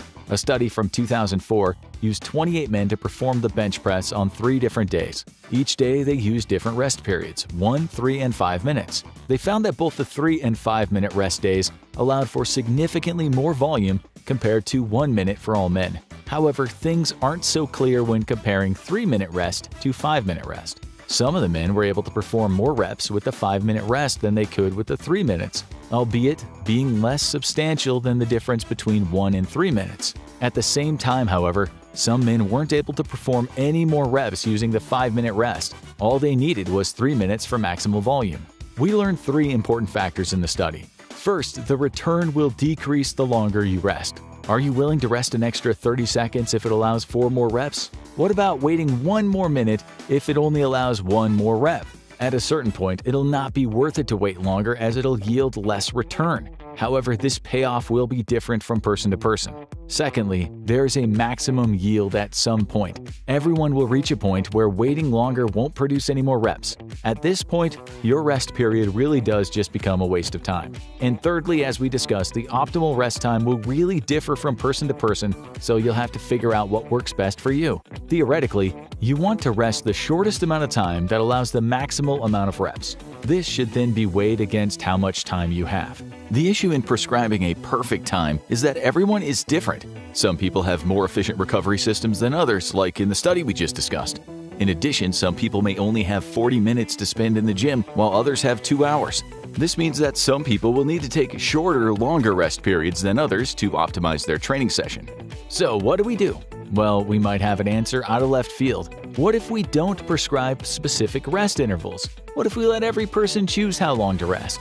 In 2016, a study compared a self-selected rest period to a 2-minute rest period for 4 exercises: squat, leg press, bench press, and bicep curl. The participants performed 3 sets to failure, and total reps and volume were then compared. They found that total volume and reps were similar for both groups, yet the self-selected group generally rested shorter than 2 minutes on average. This fits perfectly. We don't need to be on our knees watching the seconds tick by before we're allowed to do our next set. Rather, we need to respect the time frame prescribed, but if we feel better a few seconds before, go for it. Or if you don't feel ready yet, feel free to wait a little longer. We do need to reiterate that this form of autoregulation only works for experienced lifters. These individuals are familiar with their bodies and what recovery feels like. If you're a beginner, just stick to a prescribed set of time for your rest until you have a better body awareness. There's still one more variable to consider. What exercise are you performing?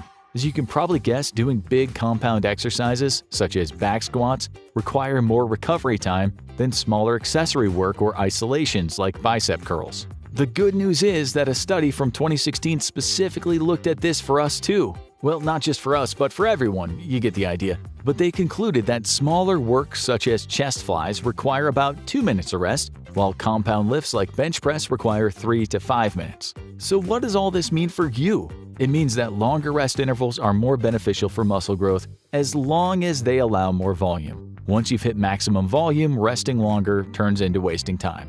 Therefore, optimal rest times would have you rest at the shortest amount of time you need to hit maximal volume. As everyone's different, it's impossible to give you an exact number for everybody, but we do have enough information to provide you with some useful guidelines. If we were to take nothing else into consideration, roughly 5-minute rest intervals across the board for every exercise would be optimal to ensure you're taking enough time.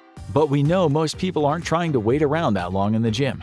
Therefore, the numbers we would suggest you start with are 3.5 to 4 minutes for your primary movements. These are the heaviest and most taxing movements, like squats, deadlift, bench press, shoulder press, and are the ones you should typically do first. Next up are the major compound movements. These are also compound movements but use lighter weight and will often be paired with a similar primary movement. For example, if you did bench press that day, dumbbell press or incline press could be a major compound movement. If you did a back squat, you'd follow that with front squats, and you should rest around 2.5 to 3 minutes between those. For accessory compound movements, which are compound movements that use smaller loads, for exercises like seated row or machine press, 2-minute rests should be enough. Then for smaller accessory and isolation work such as flies and curls, you should be looking at around 90 seconds of rest between sets. Keep in mind, there's nothing magical about any of these numbers. They're only approximate guesses with what we know and what numbers have been seen to be effective in studies. If you're experienced and you know your body,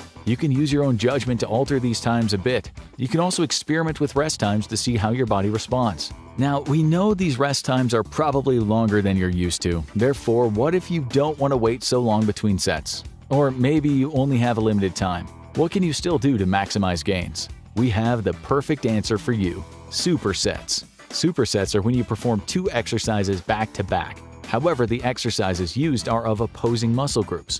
Think bench press and bent over rows or curls and skull crushers. You can even pair a lower body exercise with an upper body exercise. As the exercises hit different muscles, muscle A can rest while you work muscle B. This means you're still able to let your muscles rest longer while limiting the time you're physically resting. To maximize recovery, we'd like to perform supersets a little differently. Instead of performing the movements back to back and then rest, use a consistent rest time of 1 to 1.5 minutes between each exercise. So it ends up looking like this: perform exercise A, rest for 1 to 1.5 minutes. Perform exercise B, rest for 1 to 1.5 minutes. Repeat exercise A, rest, and so on. Even though you're still resting between, ultimately this ends up saving time over doing a single exercise with long rests in between each set. But what about pump work and traditional methods of bodybuilding? You can still use things like drop sets, compound sets, and forced reps. However, keep those for the smaller muscle groups toward the end of your workout so that it doesn't affect total volume. After wading through all the research, we learned from all of it that rest, just like every other variable, should be used to maximize volume. We use moderate reps and moderate loads to assure optimal amounts of volume of sufficient intensity. Therefore, it makes sense to manipulate our rest so that it too maximizes volume, thus eliciting more muscle hypertrophy. At the same time, you don't need to fret about getting your rest just right. Waiting a little too long isn't going to throw off your training, nor is maybe missing a rep for not resting long enough once in a while. Just like everything else with hypertrophy training, it's the cumulative effect of everything you do that determines your muscle growth. Your rest time just happens to be the one variable where doing nothing for longer has its benefits. We're going to tell you something that may blow your mind. Ready? Exercise isn't the best way to lose weight. What? That's right, exercise is not the best way to lose weight. When you take in all considerations and variables, you actually see that using exercise to burn fat during your weight loss journey will likely yield suboptimal results. In fact, we don't even believe your main reason for exercise should be weight loss. But what are we talking about? This video is going to flip this belief upside down, but trust us, in the end it's all going to make sense. Before we start, realize that this video will be explained as if you're someone who is trying to decide what to do to lose weight. However, the same principles apply to everyone. Let's continue. So tell us, do any of these sound familiar? This program is going to melt fat like butter. Burn 1,000 calories in an hour. The best weight loss program ever. If you've ever been around gyms for any length of time, you probably heard these, or something similar, many times over. While great marketing tools, none of them are being completely honest. However, most people buy into this as we've been conditioned to equate going to the gym with weight loss. We believe that the main purpose of the gym is to lose weight and burn fat and melt calories and all that. If you were to ask most people why they're going to the gym, it's going to be to lose weight. This is one of the reasons why cardio equipment is the most popular equipment in the gym. However, is this practice steering people down the wrong direction? We think so. We suggest that this mentality could result in disappointment. To be clear, we're not saying the gym won't help you lose weight, or even that it's bad to use the gym to lose weight. We're only saying that there's a better mindset. Again, it'll all make sense at the end. To understand this conundrum, first you need to understand how you lose weight. A very basic explanation is you simply need to burn more calories than you consume. Now, we understand there's plenty of nuance in that statement, and that there certainly are variables that need to be accounted for. However, for the sake of this video, this basic understanding is enough for our situation. So again, to lose weight, you must burn more calories than you consume. This means there are 2 variables that you can use to control calories: activity and diet. Consuming calories refers to any amount of food you eat. Our diet is composed of 3 macronutrients: protein, fat, and carbohydrates. These are the nutrients that you need to consume in sufficient quantities to support a healthy life. At the same time, these macros are also where you get your calories from. 1 gram of protein has 4 calories, 1 gram of fat has 9 calories, and 1 gram of carbohydrates also has 4 calories. The total amount of these macronutrients that you eat every day will determine your total calorie consumption. Now, burning calories is a bit more complicated, with a few more moving parts to consider. The total amount of calories you burn daily is known as your total daily energy expenditure, or TDEE. To calculate your TDEE, there are 4 different variables to consider. First and largest variable is your basal metabolic rate, or BMR. This is the total amount of calories you need just to support life. The easiest way to think about this is that this is the amount of calories you'd burn if you just laid in your bed completely still all day long, like some of y'all did last Sunday. While we usually associate exercise with calorie loss, in reality every single body process requires energy. This includes brain function, respiration, digestion, your heart pumping, everything. That's what makes this the largest chunk of your calories that you burn daily. Apart from a few extreme athletes, your BMR accounts for 60 to 70% of your TDEE. The second variable is called your thermic effect of food, or TEF. Have you heard the myth that eating celery burns more calories than what's in it? Well, if you have, it's not true, but the gist of it does have some truth to it. TEF is the amount of calories used to digest, absorb, transport, and dispose of food. For example, carbs have a TEF of 10%, meaning that if you eat 100 calories from carbs, your body uses 10 calories to digest, absorb, and transport nutrients. On average, this accounts for 10% of your TDEE.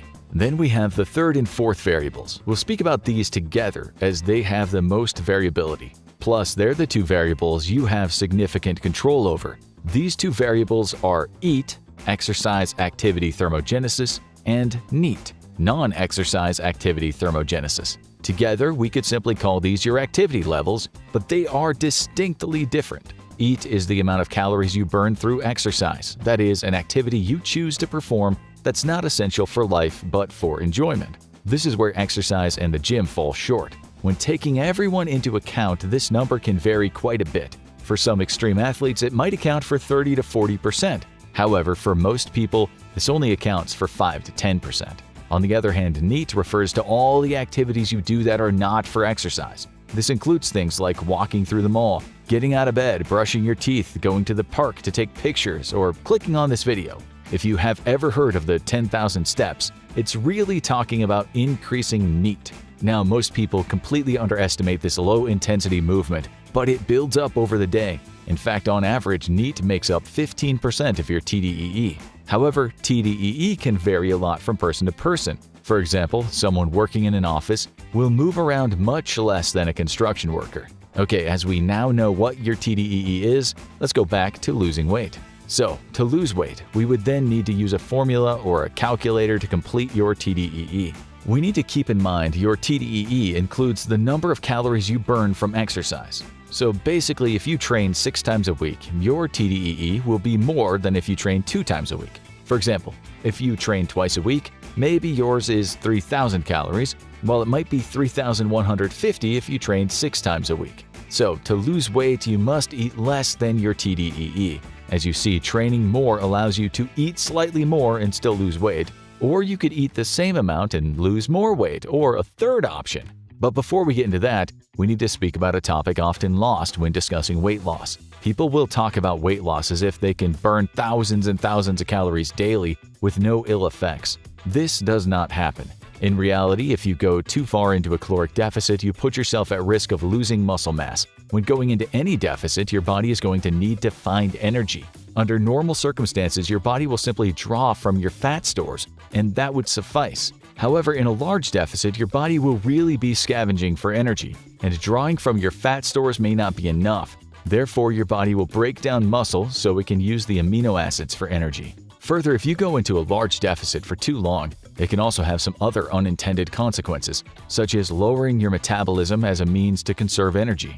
Therefore, the majority of experts recommend a person get into a slight 300 to 500 caloric deficit daily to see healthy weight loss. This amount will allow steady weight loss while minimizing the risk of any negative effects. Now these 500 calories can come from either increasing physical activity, cutting out calories, or the third option, cutting out calories and increasing physical activity. This brings us back to our main focus, explaining why exercise is not the best way to lose weight. We need to clarify what we mean, as there are a bit of semantics involved. We're saying that exercise is not the best way. We're not saying exercise doesn't play a part.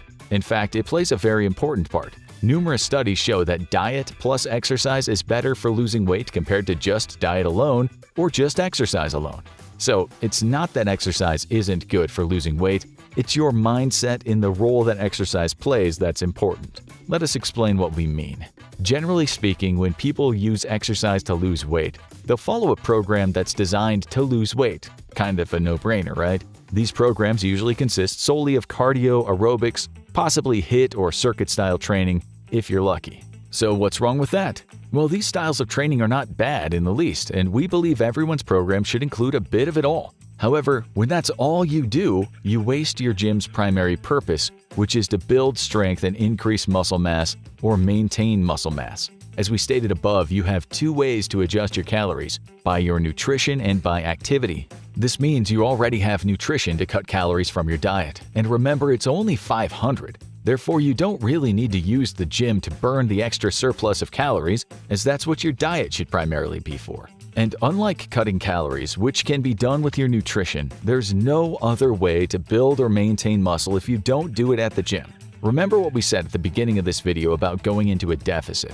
Your muscle can break down. In reality, this is always a risk when in a deficit, big or small. However, if you stay in an appropriate deficit and follow a strength and muscle building program at the gym, any muscle loss that may occur will be heavily mitigated. Again, you're unable to do this if you exercise for calorie burn rather than muscle gain. Therefore, instead of going to the gym to burn calories, you should go to the gym to either build muscle or maintain muscle. But with that said, it's also important to realize another factor: you're still going to burn calories by lifting weights. Just because you don't go to the gym specifically to burn calories, it doesn't mean you're not going to burn calories. Of course you are. Now, it's true that you would probably burn more calories by doing cardio for an hour. There are a ton of variables, but 600 calories an hour is a good estimate. So now let's look at weightlifting. Again, a ton of variables, but burning 200 to 300 calories from lifting weights is a pretty good estimate. So obviously there are other ways to burn more calories in the gym. However, this brings us to another extremely important aspect: you can't out-train a bad diet. We're sure you've heard this before, but it needs to be repeated and understood. Think about it. Originally, you became overweight from overeating. In fact, everyone throughout history has become overweight from overeating. This means that your diet is the primary problem. If you burn 500 calories at the gym but then eat an extra slice of pizza because you're a little extra hungry, you just ruined it. Therefore, if you use the gym to lose all your calories, you aren't fixing your real problem, your nutrition. Remember, you will never gain weight from not working out enough. Rather, you always gain weight from eating too much. Weight loss is not a product of how much you train, but how much you eat. Making exercise the main tool ignores this fact. Therefore, if you never get control of your diet, you're always at risk of regaining fat. And many do. And it won't come from not working out enough. Further, you don't want to get in the habit of, quote, burning off a late night. It's not uncommon for people to go to the gym because they ate too much the night before. Therefore, you must control your diet. If you control your diet, you don't need to worry about burning thousands and thousands of calories. Rather, you can concentrate on lifting to maintain your beautiful muscles. During your weight loss journey, you should use the gym to maintain muscle mass and use your nutrition to control your calories. Do you see the subtle difference? It's not saying that you can't use the gym in your weight loss journey. In fact, we strongly recommend that you do. However, burning calories is simply a bonus. It's not its purpose. On the contrary, you use your nutrition to lower your calories. And this concept is true if you're gaining weight, losing weight, or maintaining it. In fact, many high-caliber coaches won't even adjust a program of a long-term client based on if they're gaining or losing weight. Now, this doesn't mean that there won't be any alteration at all. It just means there are not two completely different programs. So now you understand the title of this video. Of course, we think that using exercise in your weight loss journey is a good move. In fact, we think you should, and to prove this, we're going to list just a few awesome benefits you get from lifting weights while losing weight. 1. It may help build muscle if you're new to training. 2. It'll help mitigate muscle loss if you've been training for some time.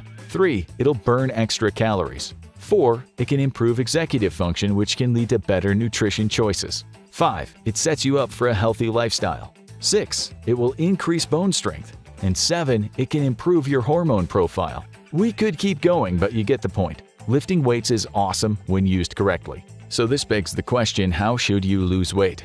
As mentioned, your training doesn't have to change at all. You could use the same program you used when gaining weight while losing weight. This probably flies in the face of everything you've ever been taught, but it's true. As we just went over in this video, your primary goal when getting to the gym while losing weight is to mitigate muscle loss. While there are admittedly no scientific studies to back this next part up, there's a theory amongst strength coaches that you should primarily use compound movements with heavy loads while losing weight, 85 to 95% of your 1-rep max, or the most you can lift. The reason you do compound movements is threefold. For one, you don't need to worry about isolation exercises as they are predominantly used to build muscle. As you're not necessarily interested in gaining muscle while losing weight, isolations don't have as much of a purpose. To be clear, doing one isolation per joint is always a good idea just to maintain your joint health. You just don't need to do 4 variations of bicep curls in the same session. Secondly, while we literally just had a whole video on why your training shouldn't be designed to burn calories, using compound exercises will burn more calories in the long run. That's why we said secondly, as it's more like a bonus rather than the reason. But still, compound exercises use more muscle mass, which will translate to extra calories burned. The third, and again, while there are no studies to actually back this claim up, there is a theory that heavy compound exercise will better promote the need to maintain muscle. Now, once you get in your heavy lifts, you could end with a circuit or a round or two of HIIT. In fact, you could just perform your isolations in a circuit. Adding a session of HIIT at the end of a session could burn a few extra calories that'll build up over time. However, it should never take precedence over weight training. And of course, remember at the very beginning when we talked about NEAT. Do not underestimate NEAT. Try to make it a point to add some light-intensity walking to your daily life, as this is especially true if you work in an office. Now, this kind of borders on the line of NEAT and EAT, but that's not the point. The point is that adding some light-intensity activity daily will make a huge difference. The more, the better, but try to do at least 30 minutes a day. Or a really easy fix is just ride your bike to the gym. Again, this will increase your calorie burn while allowing you to use the gym for weight training. If anything, realize that you don't always need to ruin yourself to burn calories. Sometimes a 60-minute walk through your local park is all you need. Let's remember that we're only trying to hit a 500-calorie deficit. We're already getting about 200 calories daily from training, so walking an extra 30 to 60 minutes daily gives us an extra 50 to 100 calories. This means now you just need to cut around 200 calories out of your diet. That's like 2 bananas. Easy. Study after study has shown that diet and exercise is always better than either exercise only or diet only. By using both, you now have 2 tools to alter your calories and a tool to maintain your muscle mass. You can then also throw in some light activity for a well-rounded plan. This will maximize the benefits and it'll be your best approach every time. So back to exercise not being the best way to lose weight. What is it? Well, dieting and lifting weights are.